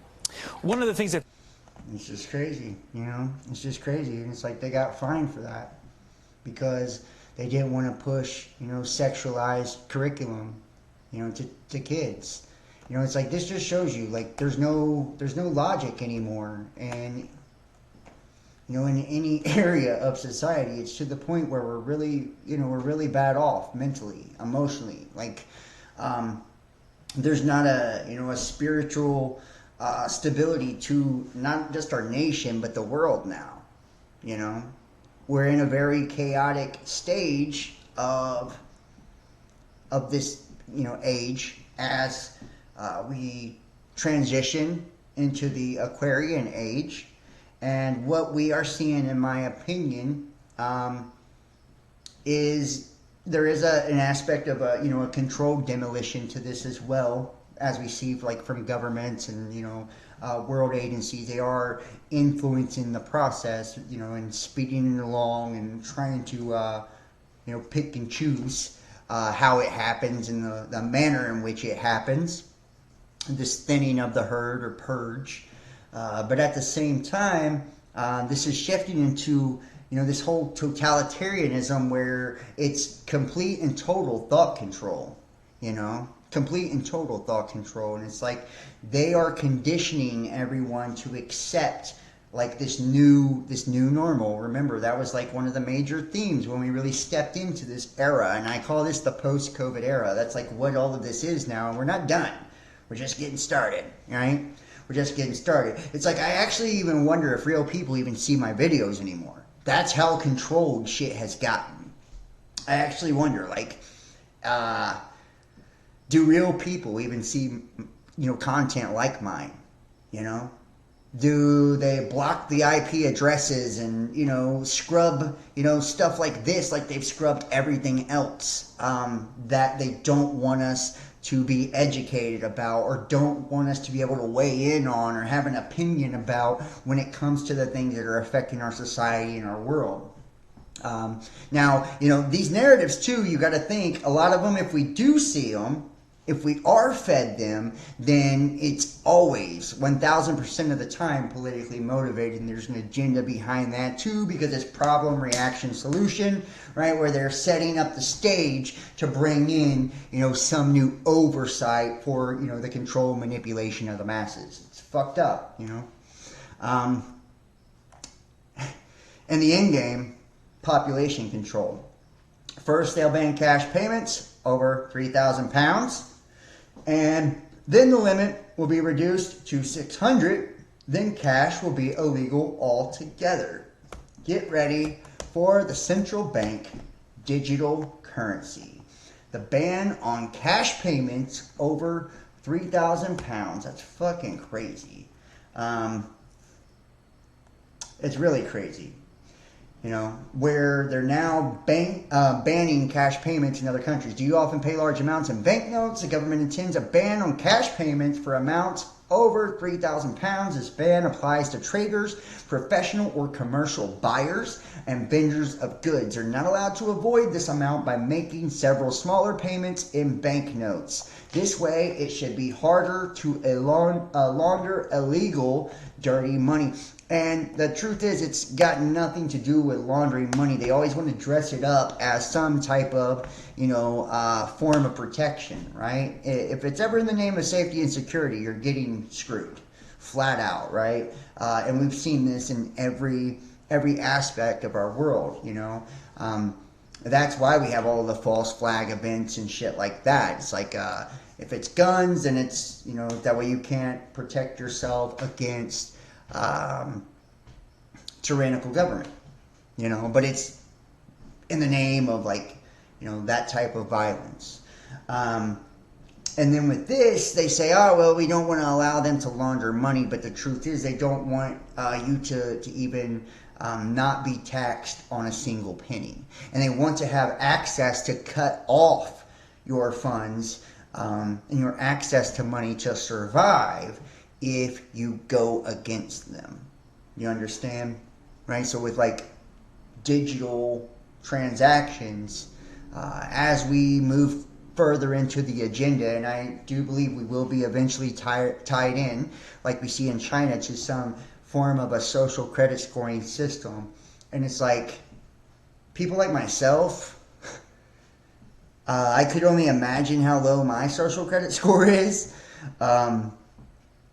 And that would, then determine what type of jobs and employment you could get. Then once, or whether you're allowed to participate in anything, whether you're allowed to participate in voting, whether you're allowed to participate in money, right? And this reminds you of the mark of the beast. And that's why so many people seen the whole C-19 thing as that, you know, mark on the right hands and the foreheads, you know. That is your spiritual antenna, your pineal gland. That is the magnetic pole of your body. And that graphene is magnetic as well. And that's, you know, where it went, right? To destroy that spiritual magnet, the third temple, right? And then we've talked about the prophetical things about this as well. When you see the abomination of desolation, you know, and that's what that was the abomination of desolation. And now you see the masses completely, I believe, completely under control, all that have been influenced by that. And now, if you're not a part of, you know, one of the groups that are doing this, or you're not tied in a particular way, or you're not one of the victims of these narratives, you know, then they're slowly but surely icing you out of the whole entire system altogether, you know, to not allow you to participate, to be able to cut you off. And that's what they've done to a lot of people. I mean, myself included, you know, financially, on the monetary side, you know, I've been attacked so much, like, for doing this, to where it's completely, like, destroyed, you know, my business, my, you know, my welfare, my well-being, to, you know, and that's because they don't want people to be able to perpetuate truth. They don't want people to look like they can still make it if they go against the machine, right? It's like, if you stand up and you speak out, they always attack, you know, you and your finances, because that's how they can get you to starve out. That's how they can get you to capitulate. You can't grow if you're not able to promote. You can't, you see what I'm saying? You can't build around that if you don't have the means to do so. Shit, you can't live, you can't survive. So you're forced to do one or two things. You're forced to self-censor and capitulate to whatever the agenda is. That way you can still participate in society and at least appear halfway normal. You know, or you're forced to figure it out off-grid, basically, at this point, you know, and to be demonized. And, you know, you see, especially in big cities, how many fucking homeless people there are now. It's like, I have a feeling we're going to see this continue to increase, you know, homeless problems and all of that, you know, because they don't want anyone to even be allowed to participate or to give a glimmer of hope that if you stand up against the narrative, you'll have success. You know, there's power in numbers, and knowledge is power. So if they take away that knowledge, or discourage that knowledge, or punish that knowledge, there damn sure can't be any community formed around that knowledge. So there's no power in people and numbers. They've got you isolated. That's why they do that to every one of the people. That's what the whole targeting individuals thing is about. You know, these committees that they create in the federal government through the Freedom of Information Act and all of that to go after you. They don't have to inform you that they've labeled you a domestic terrorist. And then they'll go after you, you know, find out all the dirt on you and try to discredit and defame and attack you and all of that. And it's because they don't want you to, you know, pick up steam, you know, and encourage others, you know, to do the same, to speak out, you know, to tap in. You know, so it's pretty fucked up agenda. That's where we're at. A lot of people don't even believe it's real or genuine. You know, try to tell most people that, you know, they censor you and stuff. You know, they just think that that just don't go on. It's really wild. You know, it's really wild, especially all the evidence that we've seen. I wonder if there's anybody home, you know, upstairs on these people that have, you know, been poisoned by the system like that. I know it's a spiritual war, and I know it's like at a spiritual level is where the battle takes place, but also at the same time there is something biological to it as well. We're multifaceted beings, so our biology connects us to the ethers because we have a physical vehicle. So it's like if they attack that physical vehicle, then you can't pick up the signal, the God signal, so to speak. And if you can't pick up the God signal, then you can't pick up that frequency, that awareness. You don't have access to that higher level of information. So you're not aware of what's taking place or the reality around you or, any of that. And we're at a wild point because, and it's like, as we witness like the controlled demolition of everything, you do see this natural polarization taking place where the few people that are truly awakening to all of this, and there are some, there's a lot more that think they're awake and aware than there really are, it's just kind of become somewhat, trendy, or it's become a niche, basically, so there's that, the fake wokeness and all of that shit, but then there are real people that actually are stepping out of the box and actually are seeing the entire illusion for what it is. Because I promise you guys, the whole fucking thing is a sham. Like, your entire world and reality around you is false. It's a false paradigm, a false reality, a false illusion. And truth is, it's a mirror reflection or a projection of, our mental perception. So, as we're having this illusion reinforced on us, like that becomes solidified or crystallized as our reality, and we become restricted. We become bonded to this world, to this system, and I believe that's what a lot of the whole purpose was for tagging everybody with that. Right, was to lock them into a particular frequency where they could receive signals from the satellites and, whatever, to be more easily controlled. And yes, there was certain side effects that thinned down a lot of them as well. And I don't think we've seen the end of it. I think it's going to continue, and I think it goes way deeper than what most people know. And I strongly encourage people, watch my videos on BitChute. Watch my videos on Rumble. Back when all this was first starting and before it happened, I broke down piece by piece, step by step, what was actually taking place and how the process worked. I can't get into it on the public platforms now for obvious reasons. But, it's something very important that people really do need to understand, that they are engineering society, socially engineering us, but it's like way deeper than just, how we, our thoughts and our political beliefs. It's actually modifying our genetics too, to create slave races out of who does survive. Those they deem worthy enough to be a slave of the system, and it is the shift into the transhumanist agenda. As we watch ourselves merge with machine in a way, but it's more of like merging with a systemic form of control through technology. It's not like you're going to become RoboCop or any shit like that. You're not going to get any cool fucking privilege out of merging with the machines.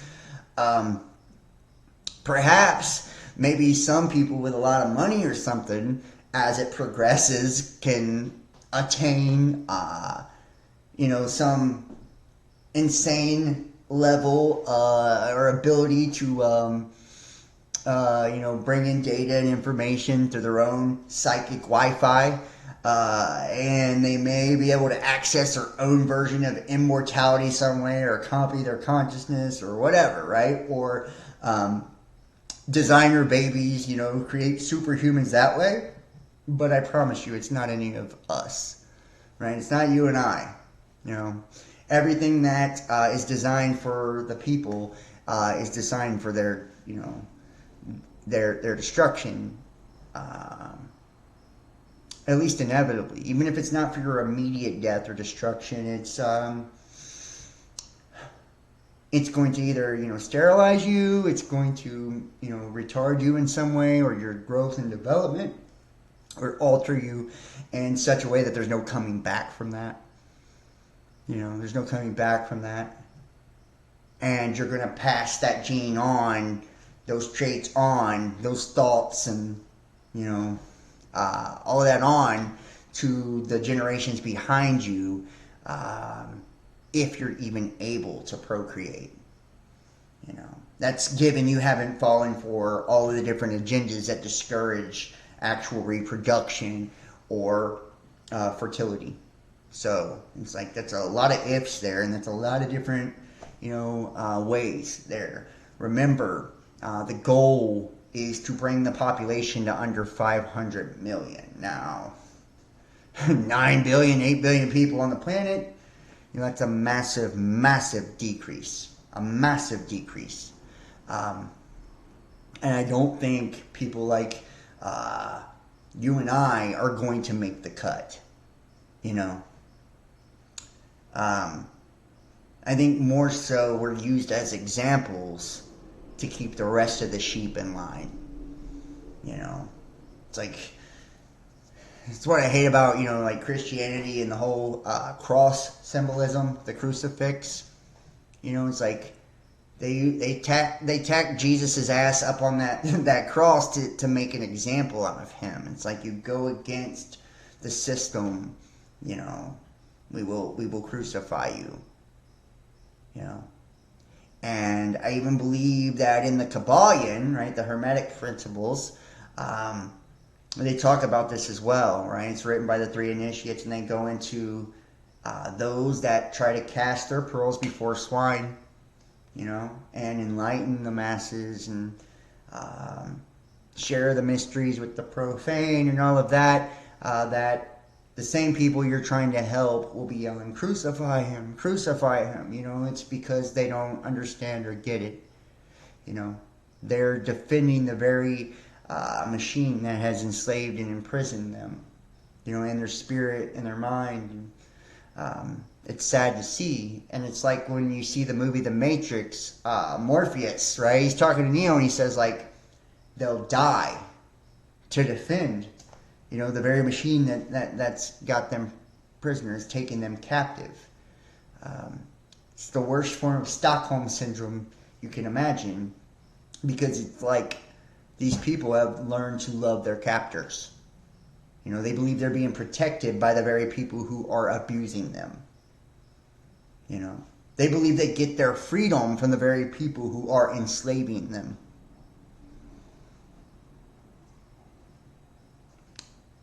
And with cancel cultures and things like that, they use the guise of political correctness and social justice as the grounds, which dangerous disinformation and fake news, incredible news sources, which was all perpetuated by the Trump regime, in case you forgot.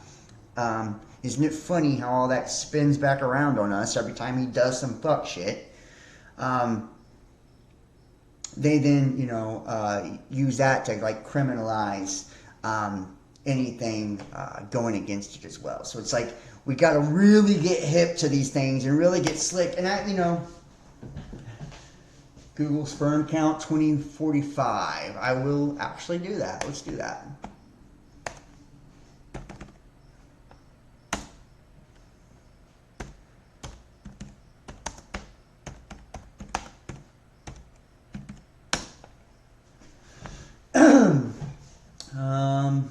Fertility nutritionist Raquel Monroy warns that sperm levels among men have more than halved in the last 50 years, and following current projections, sperm count is set to reach 0 in 2045. That is fucking scary, according to a leading scholar of reproduction health, Shanna Swan. You have got me fucked up, bro. Like, for real, I did not know that. When it comes to fertility, the onus often falls on women when a couple struggle to conceive. But a new, fascinating Channel 4 show is set to raise eyebrows as experts say Spermageddon is on its way, with men set to be infertile by 2045. Jeez, man. Wow. Wow. I'm about to share this one with you guys if you want to check this out, or share it with the naysayers and all of that. You guys know how people are. They're like, oh, where did you find that? Where'd you get your information? Is that a credible source? Da, da, da, you know, so it's like, anybody's going to hit you with that shit. You know, thank you so much for that, Graceful Heart. That's awesome. That's awesome. I really appreciate you guys. I have the greatest community, so I do want to put that out there. I genuinely appreciate you guys. I love you so much, man. Those of you who have stuck around and you know, you do things like that. You know, you contribute information and you share what people need too. Like, it helps me to be better at this, and those of you who support me, it's like I couldn't do it without you guys. So I just want to say thank you to all of you. It's a really, we got a tough road to walk, guys. Like, I'm not lying, like, we do. It's not going to be a fun road all the time either. One of the things that I genuinely believe, though, and that kind of gets me through all of the shit, is that I feel that through enlightenment and awareness and knowledge and truth, that's our key to freedom. That's our key to freedom. It's illumination. That's how we're released from the prison, you know, of perception. It's by making ourselves more aware, empowering ourselves. I only use this stuff, you know, the news and all of that, to show you how the narrative works, to show you how it's done, right? How it's effective. Not to reinforce any of it as real or true. Matter of fact, I believe none of it is real or true. Just my opinion. I believe this is all what someone else is trying to get you to believe what reality is like. Right? They want you to latch on to the idea of humanity being this parasite, or humanity being weak and weak-minded, or divided and separated, and, you know, this plague on the earth that's anti-human, flat out. And they want you to buy into this narrative of being powerless, right? Being hopeless. And they even want to try to get you to gravitate towards being some fucking martyr, too. It's like, oh, well, you know, the Bible says God disciplines the one he loves. The Bible says they would persecute us, so you must not be doing something right if they're not ruining your fucking life, right? Well, I must be doing a lot of shit right, because I get attacked all the time, but the truth is, the attacks only go as far as we allow them to. As much as we believe they have the power to attack. As much as we believe that we're vulnerable to attack. Right? They're only as effective as we believe they are too. We truly, genuinely have a direct influence over our world and our reality. And the way that we interpret this information is going to make like this, it's going to, you know, create, it's going to create how it projects out on the other side. You know, so it's like, it all starts in the ether first. And that's why technology mimics creation, you know, because it's a direct attempt to influence the ethers, you know. And I heard something, there's you know, like a new form of essentially psychic gifts. We're strong though. Yeah, we're strong as fuck. We're strong as fuck. If we're still alive, if you're still alive right now, you're really strong. If you're still alive right now, you're really strong. It's like fighting the good fight is understanding that no man is your enemy. You know? There is no enemy but yourself. The government's not your enemy. You know? Money is not the enemy. The devil is not the enemy. It's you. It's always been you. You know, but you're also the hero in your own story as well.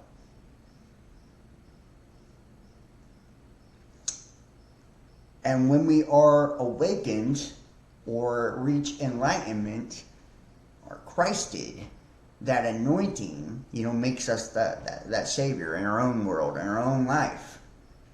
You know, and that crucifixion takes place within us. That's the process of dying to the physical world and reality and its limiting beliefs. It's limiting beliefs because those beliefs are what are keeping you caged in. You know, we talk about this all the time, lack mentality and all that. And what's fucked up is people don't, whenever I get on those kind of, every time I do any esoteric or occulted videos, I got about half the audience. Anytime I do some shit where I really say what I think or feel, half the audience. Anytime I try to, and I feel like tarot is incredibly empowering too, because it allows you to divine the energies around you and maybe make different choices, you know, on things that are playing out in your world. It's like every time I do something that I feel actually matters or is actually real or true, I don't see a response from it, like, to reinforce that. It's all the fluff and the bullshit that gets all the views. It's all the fluff and the bullshit that, you know, gets the positive response. And I wonder, is that just the AI system's way of, you know, giving me feedback as a reward? Like, hey, the algorithms will push nonsense, you know, so here's your reward, right? Good positive feedback. Thank you so much. I appreciate you. And we look here. The need for chaos is linked to the sharing of conspiracy theories.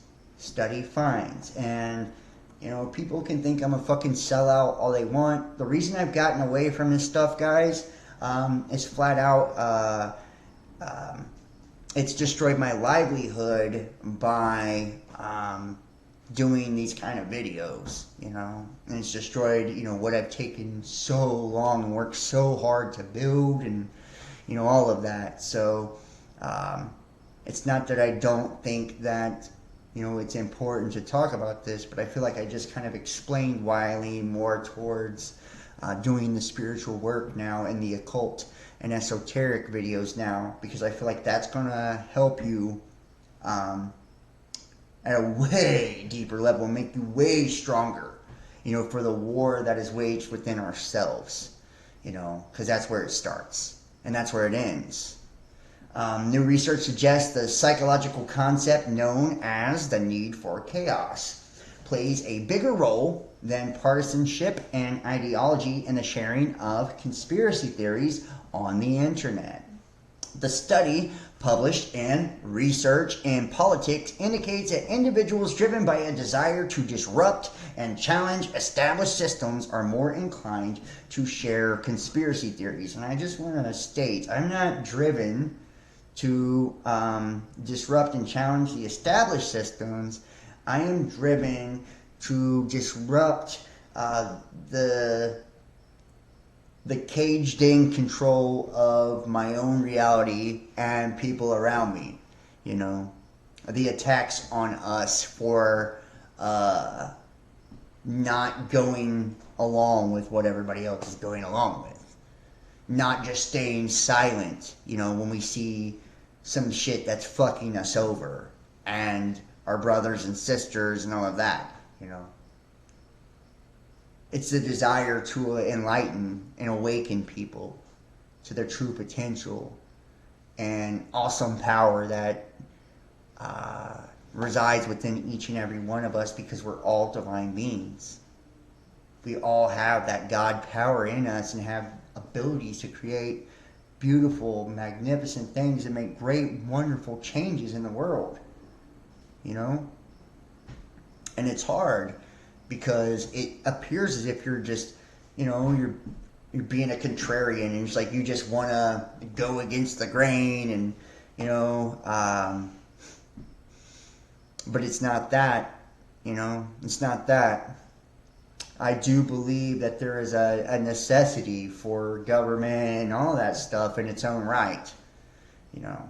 But I also believe that when we watch it try to devour the very people it's supposed to serve and enslave the very people it's supposed to serve, then, you know, we need to fine-tune that shit a little bit.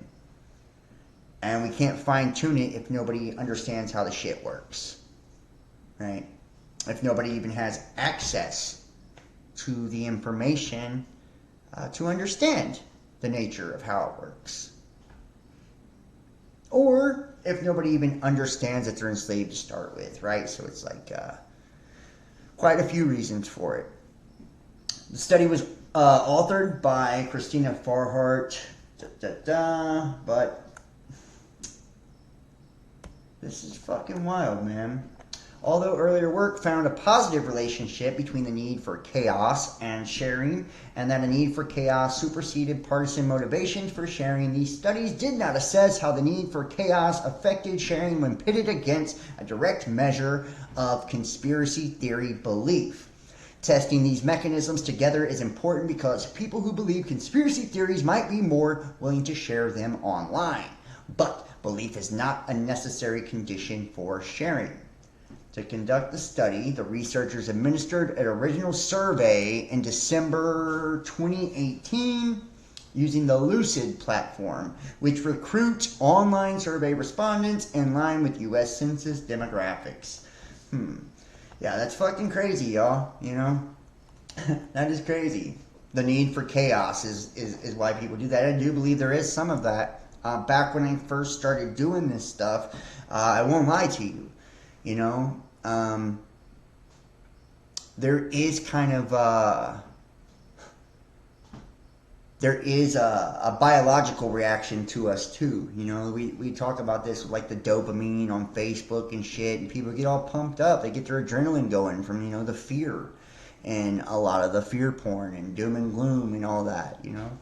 And a lot of people have this self-righteous shit going on from the Bible thumping stuff as well. So there is some self-serving things to this, you know, no doubt, right? But there's also a need for not chaos, I guess, but a need for submission for the people that are lying and pouring, you know, fluff up your ass, you know. So it's like, who's doing better? And this is, you know, kind of what gets me screwed up on all of this is when people start trying to take, you know, one position or the other, you know, saying like, oh, well, my way's right and your way's wrong. So it's like, if you're entitled to run, you know, reality your way, then allow me to run my reality my way, you know. It's like, what's good for you is also good for me and vice versa. But they don't believe that. They believe you're peasants and you're submissive to the system and you have no right to challenge or question. You know, UK carries out the first ever womb transplant as sister donates uterus. It's perhaps a sign of how deep into dystopia our planet has gone that rather than seeing this as some kind of stellar achievement, one's mind instead can't help but dread how it will be used in the decaying West for sinister purposes. The United Kingdom has made medical history with doctors carrying out the country's first womb transplant. And I wonder if the trans agenda or whatever, like, what is this going to, where are we going with this? It's crazy. Surgeons at the Churchill Hospital in Oxford successfully transplanted a sister's womb to her 34-year-old sibling in an operation that lasted 9 hours, 20 minutes on Sunday, according to local media. The operation to remove the donor's womb lasted more than 8 hours. Quote, it was incredible.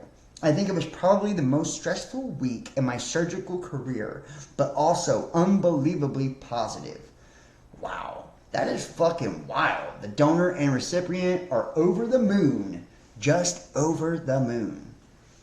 In order to conceive, she stored her embryos with the goal of undergoing in vitro fertilization treatments later this year, but her sister, 40, was willing to donate her uterus, having given birth to two of her own two children, facilitating a womb transplant procedure. That is crazy as fuck.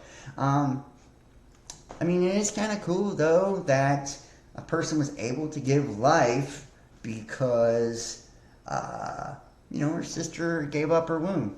So, I mean, it's not the worst thing in the world, but we will probably see this be perverted for some weirdo screwy shit at a later date. But, at this point, it is what it is, right? It's pretty crazy. Really crazy. And it's like, we really are scientifically going to some crazy places, man. The super blue moon, which is yesterday, the biggest and brightest of the year. This week, a quirky mixture of science, hyperbole, and folklore will cause millions of people to go outside and stare at the sky. The blue moon will be the biggest and brightest moon of the year and will rise on the night of Wednesday, August the 30th. And, when these moons take place, guys, and this is according to modern folklore, the moon is blue. It's the second full moon in the calendar month.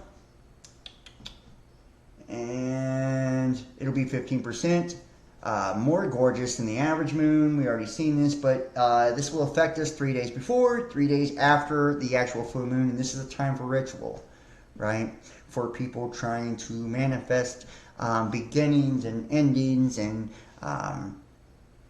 transmuting particular energies within their life. So this can be used for positive or negative.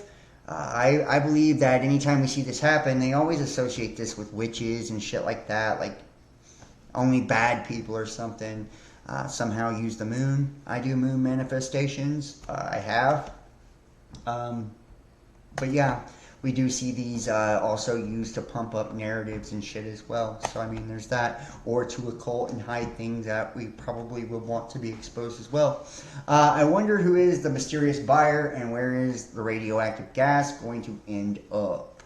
Last Friday, the Solothurn bankruptcy office in Switzerland sold 20 tons of radioactive gas from a company in Olten, Switzerland at an auction.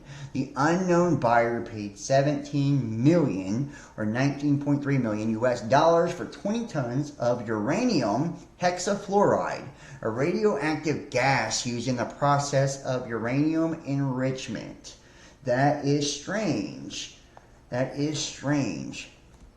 Somebody buying all of that gas for uranium enrichment, it only makes you wonder, is this like got something to do with nuclear weapons, and is this going to be somehow used as part of an agenda to demonize some fucking country for developing weapons, which would be an excuse to create sanctions and start a war and, do what they do every fucking time, right? So, you can have your opinions on that as well.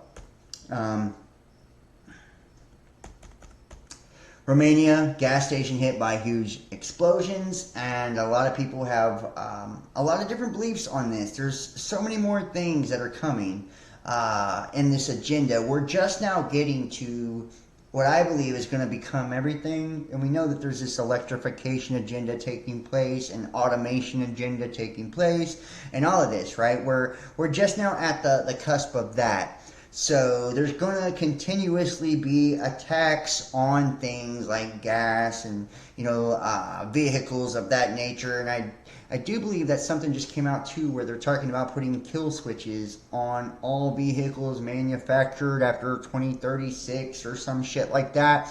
That way they can remotely shut off vehicles by the manufacturer or the police, as well.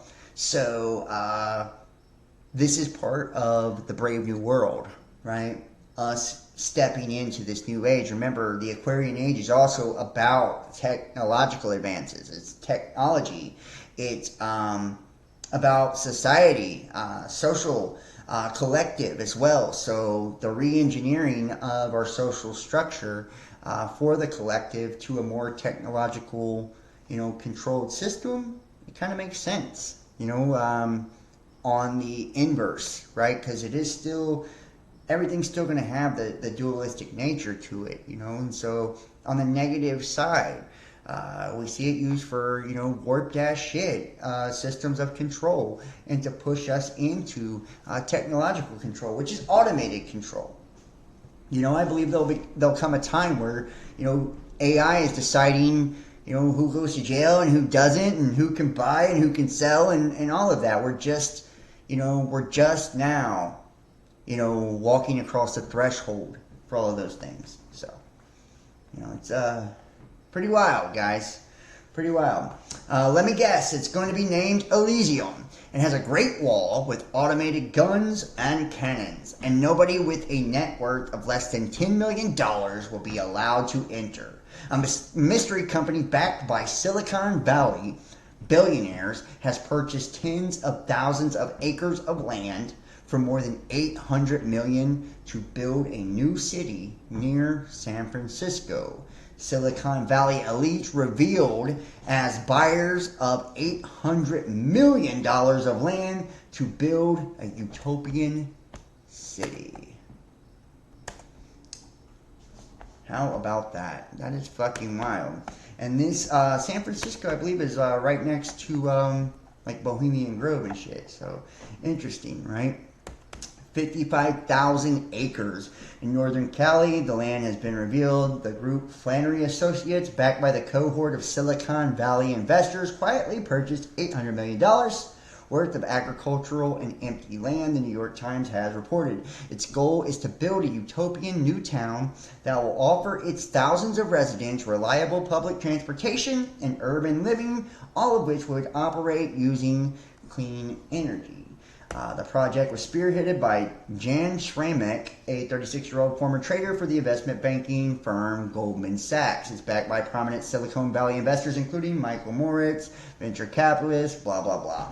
So, a lot of these are popping up now, A lot of these are popping up now, where they're now creating these entire, smart cities. And in one hand, it's like, it sounds cool, to have the luxury of technology, and on the other side of that, it's like, it's taking away our autonomy, it's taking away our freedom of movement and all of that by having only, city transportation and, things of that nature. It's restricted movement and very compact living as well. So, we're to the point now, like I said, where it's less and less of the human experience, or human control. And it just shows you, it's like, because they don't trust us to make right decisions. They don't trust us with our freedom of movement. They don't want to allow us to have that freedom, right? Because with that freedom, we could decide on whether or not we choose to do something and go along with, anything, right? So it's like they can go ahead and stifle any form of resistance by restricting your movement, restricting your availability to energy, the way that you're living, your access to all the necessities in life, especially money, employment, everything, your education. It's like they got you by the balls, they got you by the balls. And if you don't have the right fucking bloodline, if you don't have, you weren't born into the right family, then you probably won't even have an opportunity to even get close to an education that would, break you out of that caste, So it's pretty fucked up, guys. Just saying, we're really at a weird time. Quantum yin-yang holographic images shows two photons being entangled in real time. That is really crazy. Really crazy.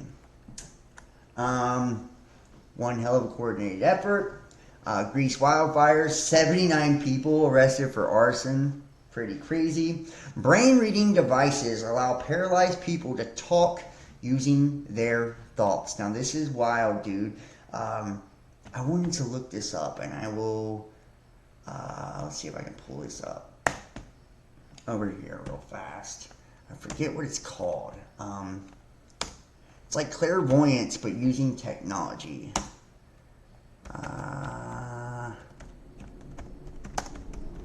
I think it's cyber something.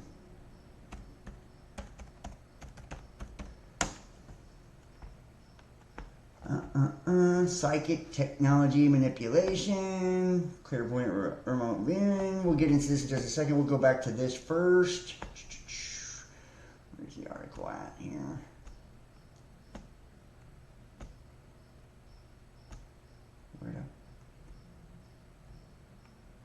One second, guys. Let me close down this.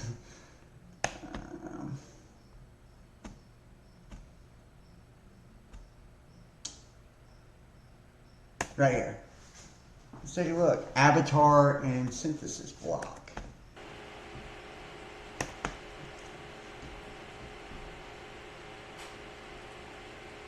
I don't know if you guys can see this at home. I will meet you there.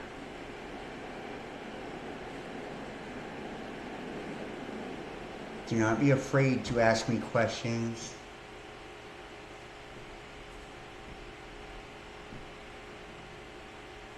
Wow. Do not be afraid to ask me questions. And the more connected we come to technology. Wow. Great to see you again.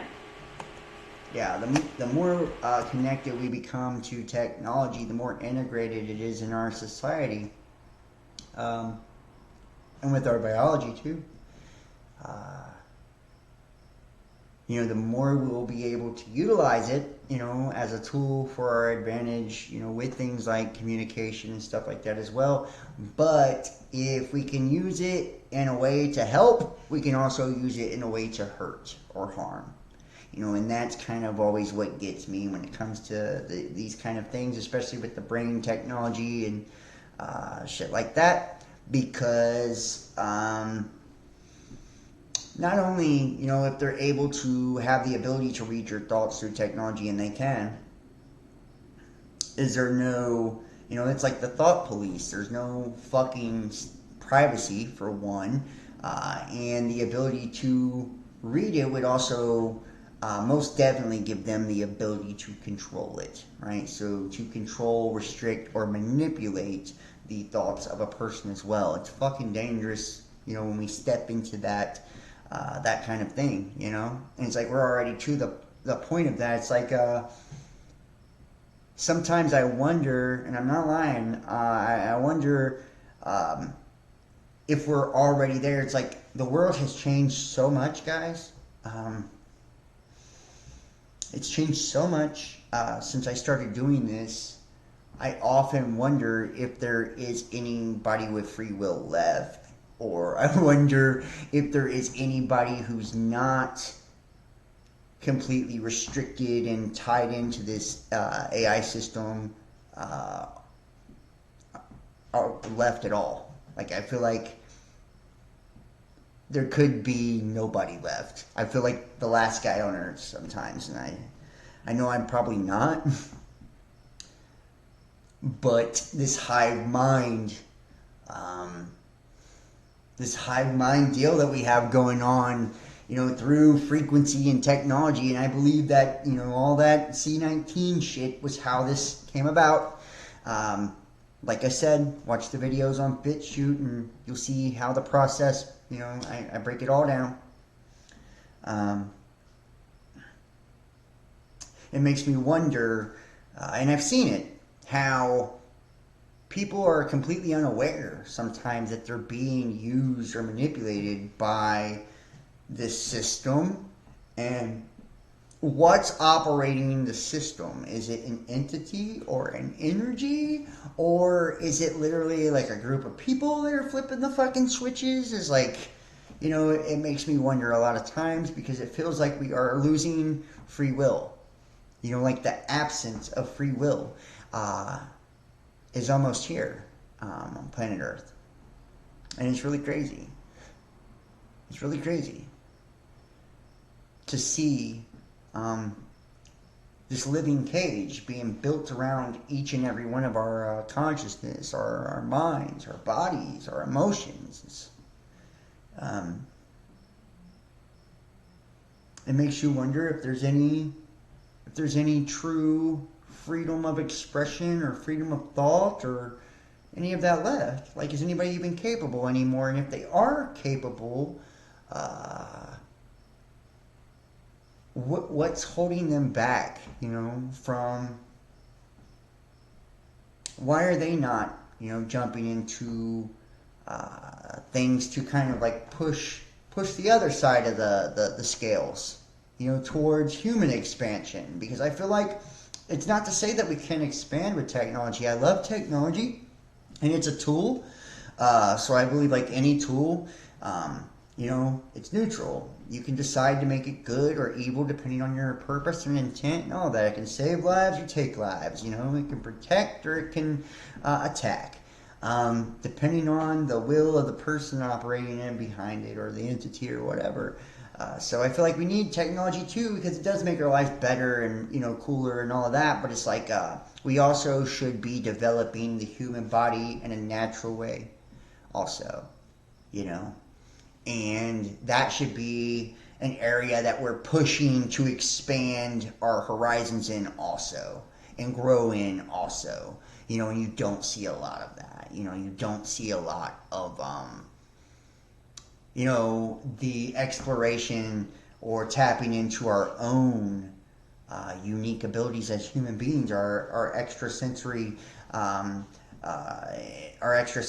or our own psychic abilities, right? And our own conscious abilities. It's like, I feel like we have so much more potential than what we've ever even imagined or been told that we have. And we have so much more abilities, you know, and we wouldn't even need technology, you know, if we were pioneering that the way that we have been. You know, technology is what I'm saying. The only time we see it used is usually harnessed as a weapon against the natural, you know, consciousness. It's pretty crazy, you know. Pretty crazy.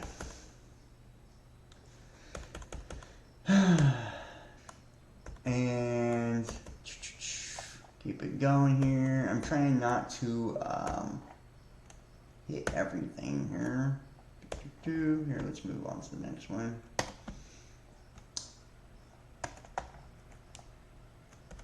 Trump discusses the controversial death of Jeffrey Epstein, which was also another psyop. And if you guys have also seen, you know, a lot of the pictures of what he looked like before and after, that's, you know, that's something maybe you want to check out. But you know, I think it's amazing how this was not explored, you know, in the mainstream. I mean, I know why, but it's like we didn't see any of this, you know. And then the suicided thing and all of that, it's crazy. It's like it shows you this is like a, you know, a true reflection of what the system is like, and you know, what it does to truth or revelation.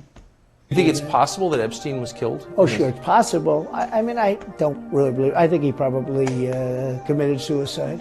He had a life with, you know, beautiful homes and beautiful everything, and he all of a sudden he's incarcerated and not doing very well.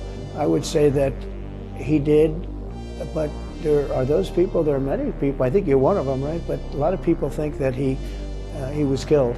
He knew a lot on a lot of people. He was killed. You think so? I think the closer you look, I'm not a conspiracy person at all. I believe everything I hear. But yeah, the closer you look into it, I mean, the Attorney General of the United States, your Attorney General, clearly lied about the Epstein death. Yeah, he was. Why? He was certainly. It wasn't well done. They had no cameras. They had no anything. Everybody was sleeping, and you know, a case could be made. Look, I'm not going to get involved in it, but I can tell you, a case could be made either way. But yeah, Pretty wild, man. Pretty wild. And just kind of shows you the power of what they could do to others, you know, just to be honest. So, inflation's 8%. It was lying here. Yeah, the prices of, you know, gas, it's to, you know, discourage people from, you know, cars. And I do want to make a couple announcements, too, while I'm on here tonight. October, I think it's 4th, 5th, and 6th. Micah Dank is having an event in Daytona, Florida, and he invited me to join him. So it's, you know, I need to raise money though, funds to acquire a hotel and you know, fly there and all of that, which will, you know, definitely, because, you know, the support just isn't, you know, what I need it to be at the moment through this. So you know, if anybody wants to sponsor that or donate to the channel, you know, and you would like to see me at Micah Dank's event, and all that, there's going to be, you know, quite a few others, and it's going to be really cool, something really fun. I'd love to do it, but, you know, I'll need, you know, donations from the community to help me be able to do that. So if you guys want to donate and support for that, I'd greatly appreciate it. And then I rescheduled my appearance on the Missing Link. It's in October as well. I want to say October 16th. October 16th. I'll be on the Missing Link with Jesse Howe. So that's coming up. So, you know, just to kind of, you know, throw that out there for anybody that's interested in either one of those.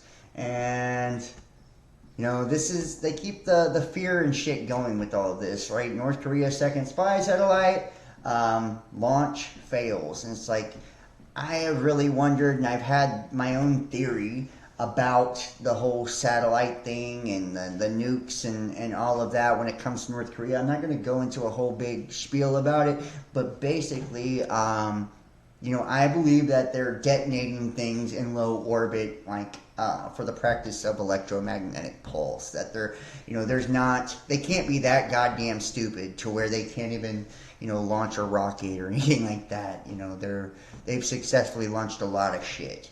So, some people believe that these satellites were actually shot down, you know, by NATO and all that. I don't know. I'm not going to speculate either way. But as we move technologically wise into like 6th generation silent warfare and all of that, you see more and more of like directed energy, EMP, and all of those things. So I wouldn't be surprised at all if they were, you know, maybe something to that effect. You know, who knows? Who knows? And quite unusual size for a rodent. First ever anti-rat day of action held in Harlem to fight rats the size of crocs. That is fucking crazy. And when it was COVID, there was a non-stop footage publicized of pop-up morgues and bodies bagged on gurneys or laid out for effect. Respect for those who perished didn't stop them then. They used it to advance the cause. Can someone explain one good reason for this? And yeah, isn't that really weird how, you know, they beat you down with bodies and shit like that during COVID, but Maui, they took down every goddamn video that even showed a flame. You know, out of respect to those who perished, we were asked by Maui County officials to pause on posting on social media and elsewhere new imagery of damaged disaster debris starting now. They are asking for a full stop on disaster imagery going forward.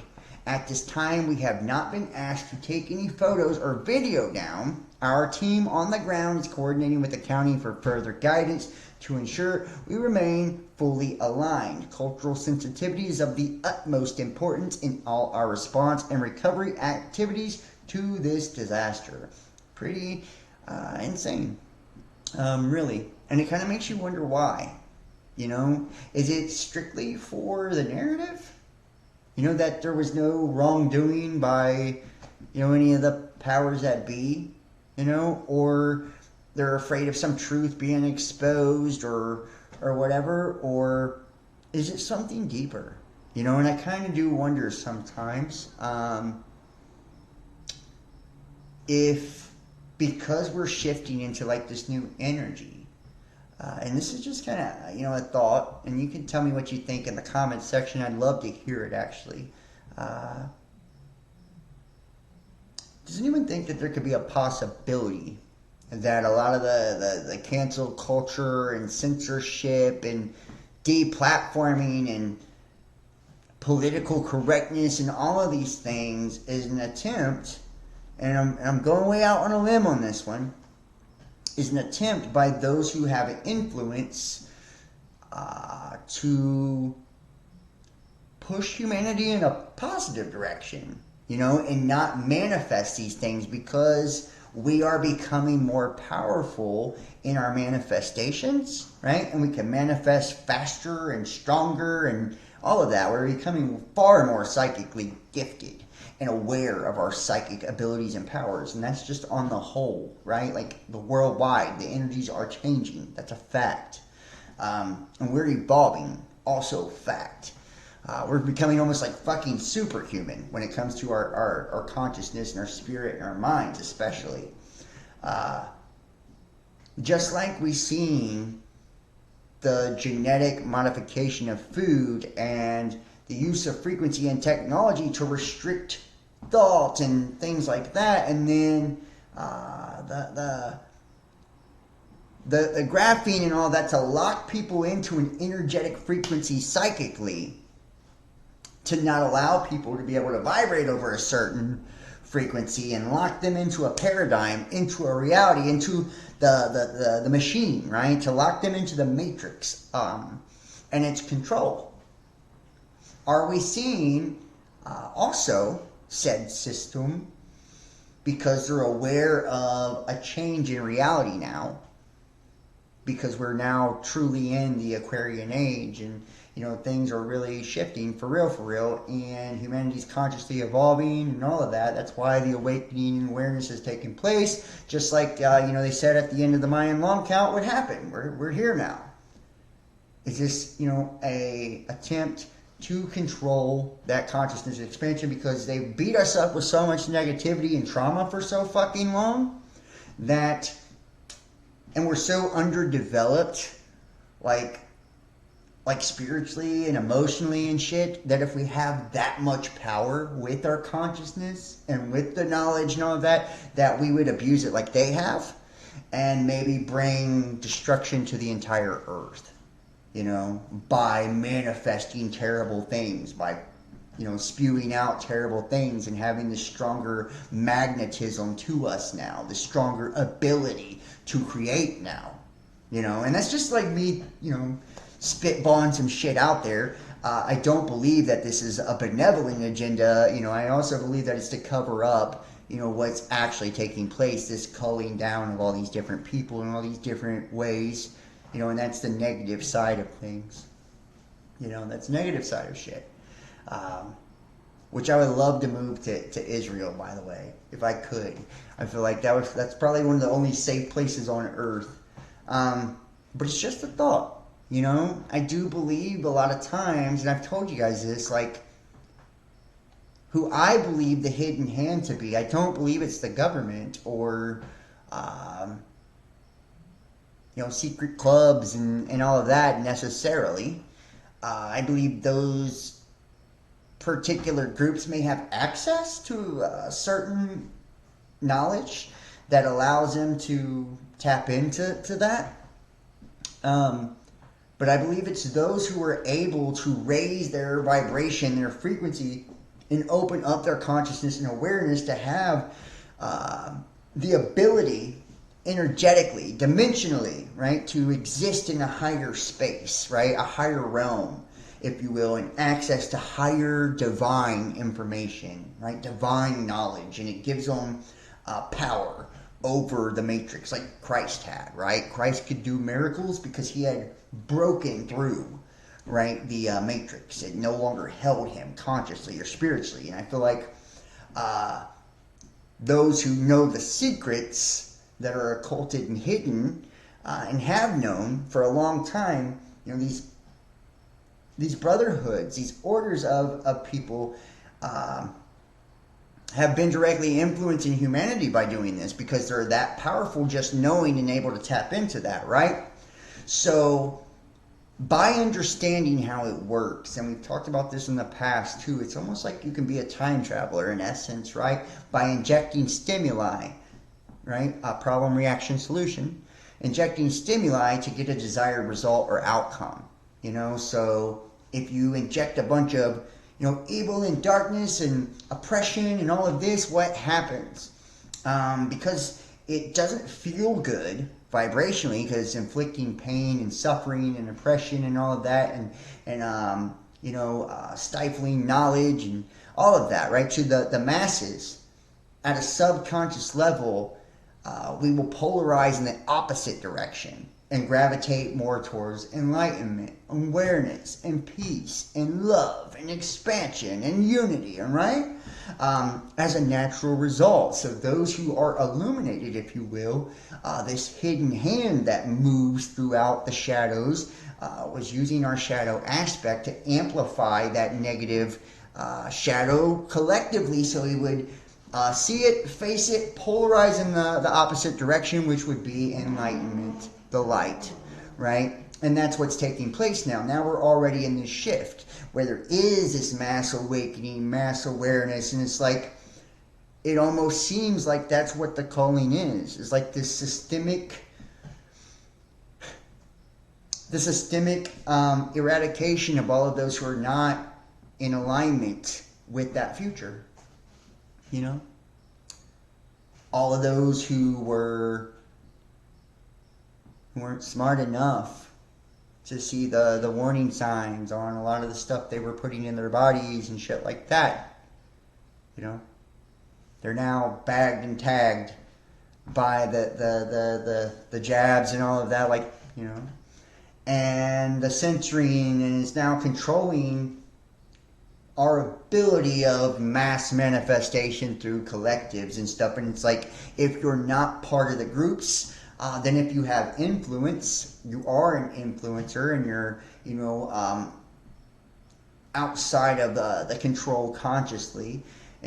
Shadow banning is really like, in censoring and canceling, is their only tool to keep people that they haven't deemed safe with that knowledge or ability or power, if you will, to have, free reign to go influence and create what they truly desire or want. It's like, oh, is this not in line with our agenda? Well, we're going to shut it down. We're going to shut this guy down. He's not in our agenda. He hasn't joined our club, so that means he's not pushing the same agenda as we are, because he doesn't know what the agenda is, right? So he can't be in alignment with it if he's not a part of it, and all of that. And so, and I feel like that's probably how they justify, silencing people and things like that. It's like, you always hear the saying when it comes to, Masonic stuff and all of that, like the greater good, right? For the greater good, the good of humanity. And I do believe, too, that at its base level, like at its root, that these fraternal orders and brotherhoods and illumination and all that, like, it truly was designed, I feel like, for people that are, that are moral, It doesn't mean that everybody participates in that, doesn't have vices and all of that. But if you look at a lot of the rules, in some of those orders, in particular in Freemasonry, right? It sounds like a very, very moral code. These people are not, they're basically forbade to screw their brothers and sisters over, and it's like, are we trying to, and I feel like we could be, mass indoctrinate people into something of that nature, but by process of elimination, they know a lot of people can't conform to that because they don't have the conscious ability. They're not going to put in the inner work and all of that, right? And they've been genetically modified to maybe where they can't they can't biologically turn the switch on. So it's like you thin down the population to the elite genetics that survived and evolved through all of this, and you created this vibrational reality in the new higher dimension that's free of the pollution of the old world, you know? And it's completely on autopilot by this egregore you created called AI. So it's like fully operating on itself, and you're also tied into it too, and we're operating as this hive consciously. I should do a video on this, a standalone video on this on its own, because it's really an interesting concept when you think about it. And then you can look at it from either way. It could be like, is this what saves the world, or is this what destroyed humanity? Like, which one is it? Did we have an option or a choice? You know, could we have went the natural route and done the same thing, or done even better? You know, what are the repercussions from going the artificial route? So, I'm just, you know, and I'm interested. Honestly, I really am. You know? So, I would love to hear your guys' thoughts, either way, on the system. It says, we're witnessing the first stages of civilization's collapse. Will our own elites perform any better than the rulers of Chaco Canyon, the Mayan heartland, and Viking Greenland? And it's really interesting. You know, I think that's a good question to ask. It says in his 2005 bestseller, Collapse, How Societies Choose to Fail or Succeed. Geographer Jared Diamond focused on past civilizations that confronted severe climate shocks, either adapting and surviving or failing to adapt and disintegrating.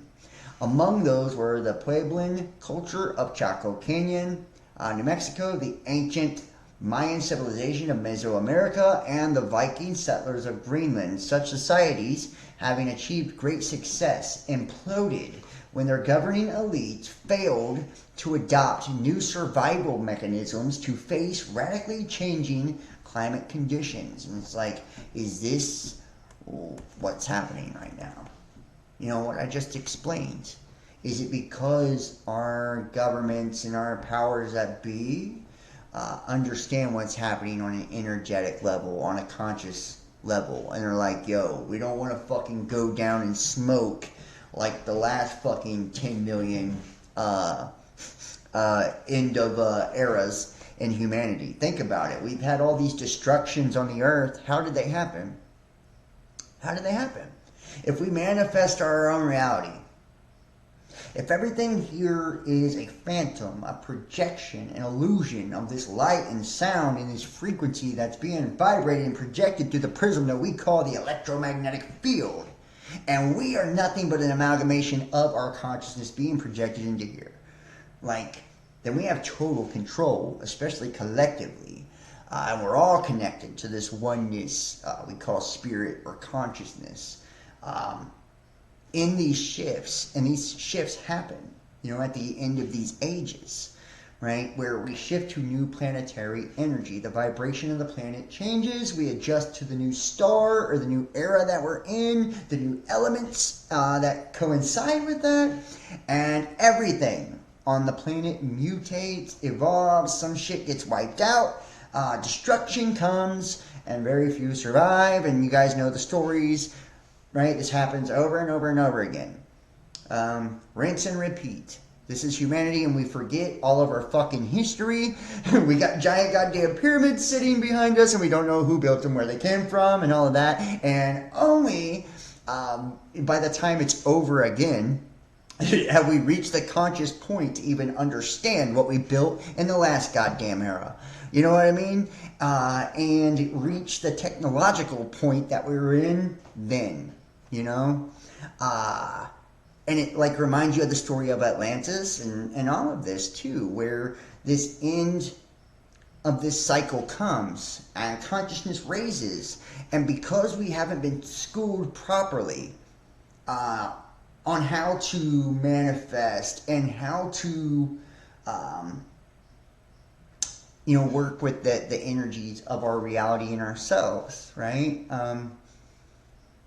humanity, because it's been beaten down and traumatized by the ones who did know, because they abused their power to drain the masses for all they fucking had and rule over them. And they wanted to keep them stupid and dumb and numb to it all. That way they could never escape that prison. Then when they finally have taken off the leashes, so to speak, and we're all free to truly, manifest things, well, then chaos comes, because we're all, drawn to violence and, all of the base things and distorted things, and it brings this destruction down because we bring it down on our fucking selves by being evil sacks of shit, basically. And it's because we've been programmed to be, because it kept us easily more controllable by destroying ourselves, And these people have profited off of our self-destruction for how long, guys? And I feel like they, as in the powers that be, they understand this, and they didn't want that to happen again this time. It's like, have we finally outgrown our own destruction? I hope so. I hope we've evolved past that. And now as we come into enlightenment, and we've seen like the thinning out of people already, most people will never escape the conscious reality that we're in now. It's like putting a governor on their consciousness, that way they can't step past a certain frequency level and actually, supersede the matrix itself and do any real damage. You're still easily controllable through a time when nobody would be able to be controlled. That's why there was such an urgency to what was taking place around the world. That's why there was such a long, drawn-out plan and preparation for all of this before it came about. That's why all the world and the governments and all of that participated in it as well. They all understood. And this was the great secret. This is disclosure, if you will, right? This is what you've been having hidden from you the whole time. And the illusion of freedom actually becomes a reality as we shift into a higher state, as we step into a new paradigm, if you will, right? And if you're not schooled properly for this paradigm, it will destroy you, because your training wheels have been taken off, spiritually. And it's like, are we ready for the training wheels to be taken off? Well, it don't matter, because they are now, right? So the automation stuff is like this attempt at maintaining it all. This self-maintenance of the system to keep it going. That way it doesn't implode and collapse again like it did before. And out of this, there is, I believe, the expectation of a utopia. A utopia. One where we finally did realize our potential as human beings. And we finally did see one another as a universal family. It would be very beautiful, and a lot of people believe it's not even possible. But I do believe it is possible, and I do believe that would be the goal of all of it. And the means to justify the end, it's the sacrifice, of the old world, the sacrifice of our old selves collectively. We go through this process and illumination too. When we're seeking enlightenment, we put ourselves on that cross too, right? We crucify ourselves in the way that we used to think and all of that, and we learn self-mastery. And it's like Hermes, right? And we always seem depicted as, carrying the lantern. It's because we have to go through our own darkness. our own darkness to become illuminated. We have to face our own shadow.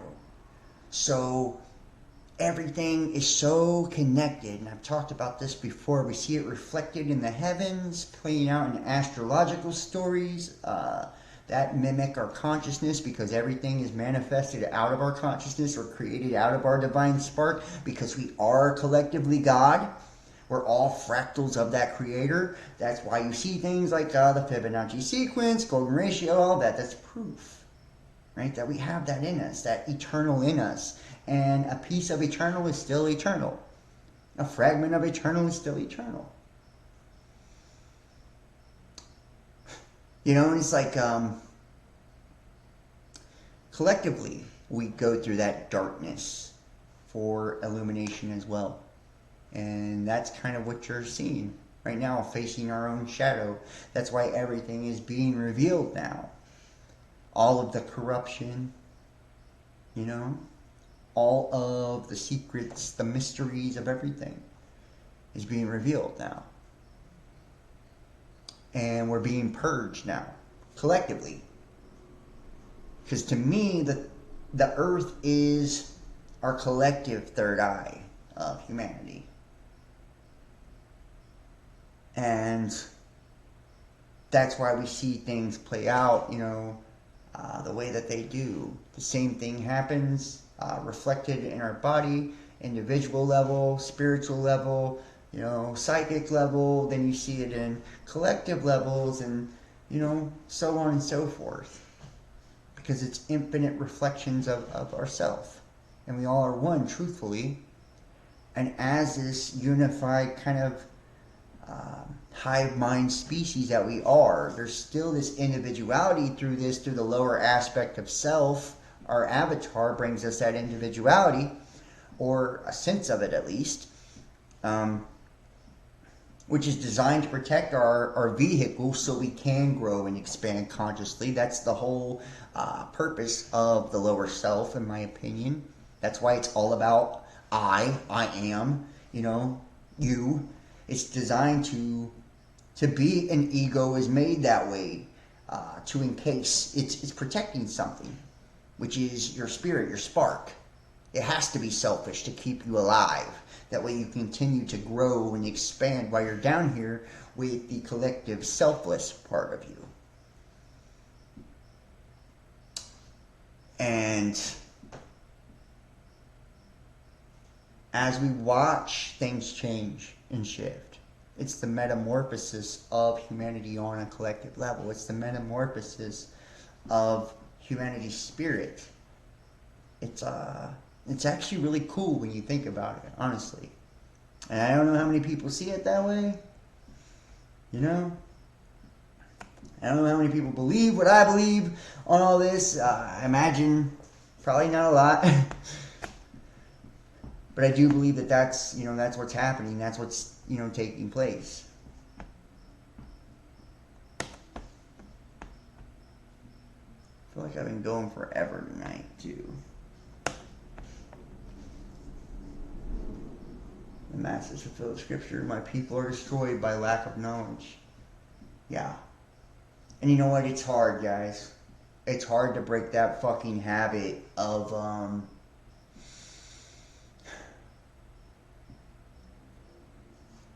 it's hard to break that habit of the old cycle.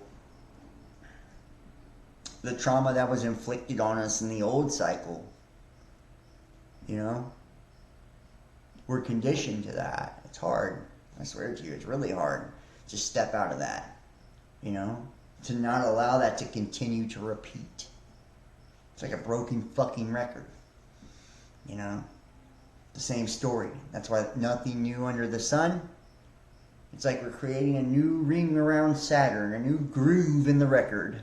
A new magnetic groove, consciously, that we're all riding in a new orbit. A little closer to the sun, right? A little closer to enlightenment, collectively. And we're doing that now. But you have to reach the frequency to get into that groove magnetically, energetically.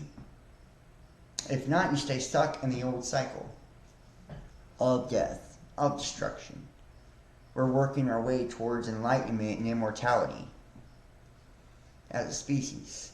And at each dimensional level, there is physical change as well, because density changes, right? And different vibrating states. One thing is not as dense as another, depending on the speed that it vibrates. And the higher it goes, the faster it vibrates. The less dense it would be. And that would probably be the reasoning for the transhumanism as well. Because I feel like at one point we may not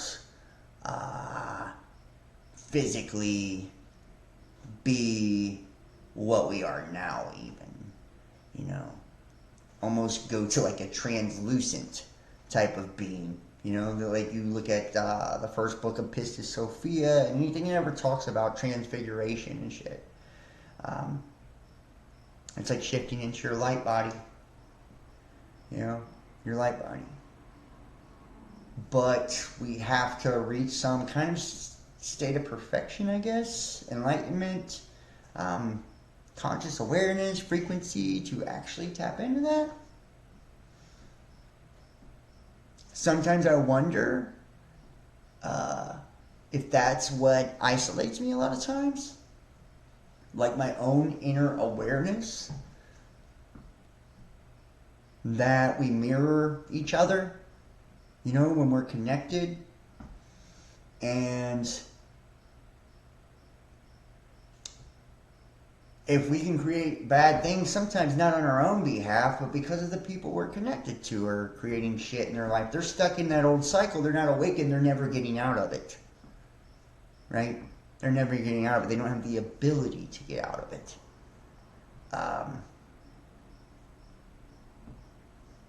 I don't know if they've given it up. I don't know if they're just genetically flawed. I don't know. I don't know if they've been sterilized spiritually to not be able to do so. I don't know, I believe everybody's got a soul and everybody has the potential to do it, but it's like when we get around these, people and vibrate with that energy and get on that frequency by doing what they do and, speaking that language, it's we get into that world, that old paradigm with them, That's why it's so important to be around like-minded people, right vibe, right tribe. It's like how can you find, people that are like you and I, and people that are, like it's not that easy. Not everybody's vibing really high, and I'm not saying I'm the highest vibe ever. I'm just saying, like, I feel like that's why it's so hard for people like us to relate.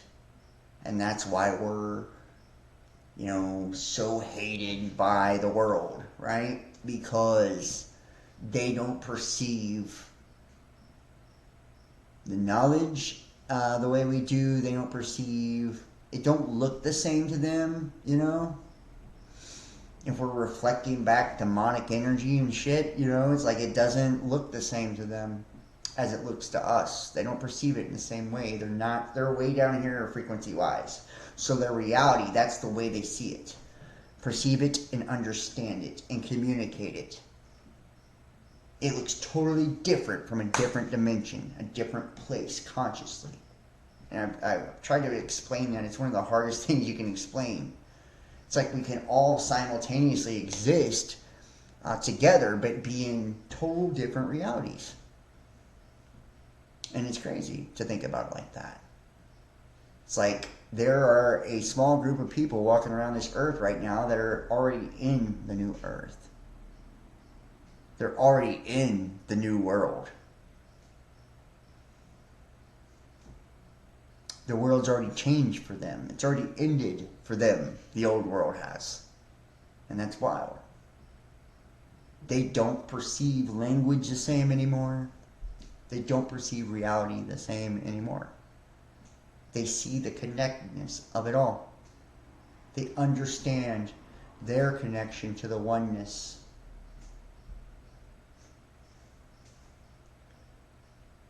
And thank you so much. Thank you so much, guys. And I hope, and I feel as if those who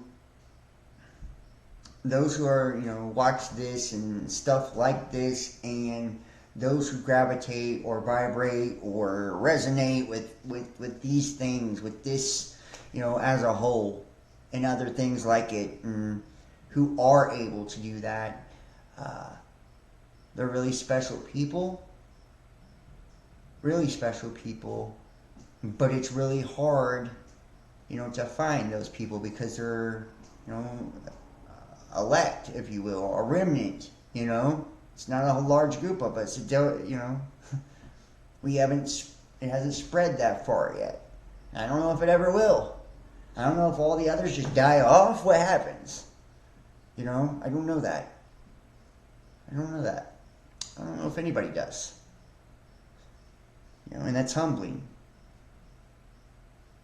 Because, our Bibles and religions and sciences and all of that tell us that we do know, and we don't. We don't know shit. And each level I go to through the ascension process is like a whole new unveiling to me. It's like a fucking brand new experience. And it was so fucking scary for me in the beginning because I had no control. None. Over what I was mirroring or creating or reflecting. And I would create some bad shit, for myself and others, and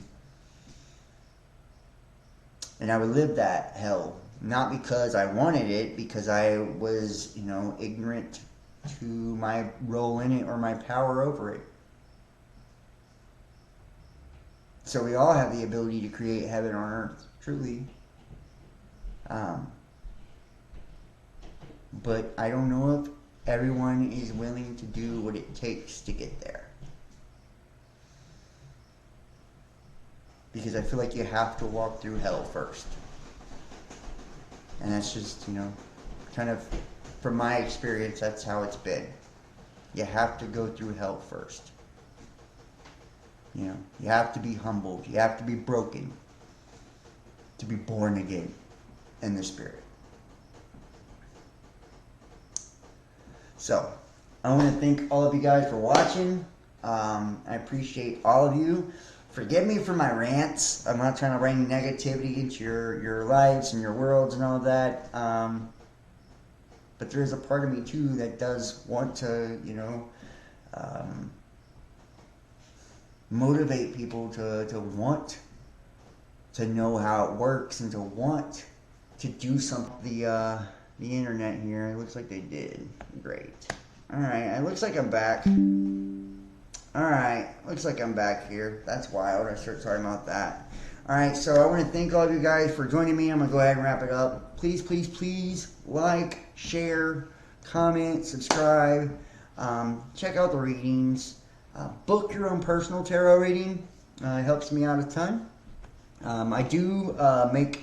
I can make a video for you too and put it unlisted on the YouTube channel so you have it forever for those that are interested, which is easier for me and it's pretty cool. And make sure you're going into the description and checking out all the different sites that I'm on and following me everywhere and hitting the thumbs up, commenting. I'd be interested to know what you think about all this, and you're subscribing, hitting the bell. You can reach out to me 513-393-2396 or email therealbestdamnpodcast@gmail.com. Please consider donating and supporting. Your financial support is what helps me be able to do this and have the freedom financially to be able to do this and still, survive and thrive and all that good stuff and, do what I love and have more time to do me and to do, the experience and expansion of knowledge. I love it. So, and I'd love to, talk to more people, like-minded people, It's kind of my intent with all of this. Join us on Patreon and all that stuff too. And I love you guys. Thank you so much for watching. I will see you next time. Have a good one. Peace.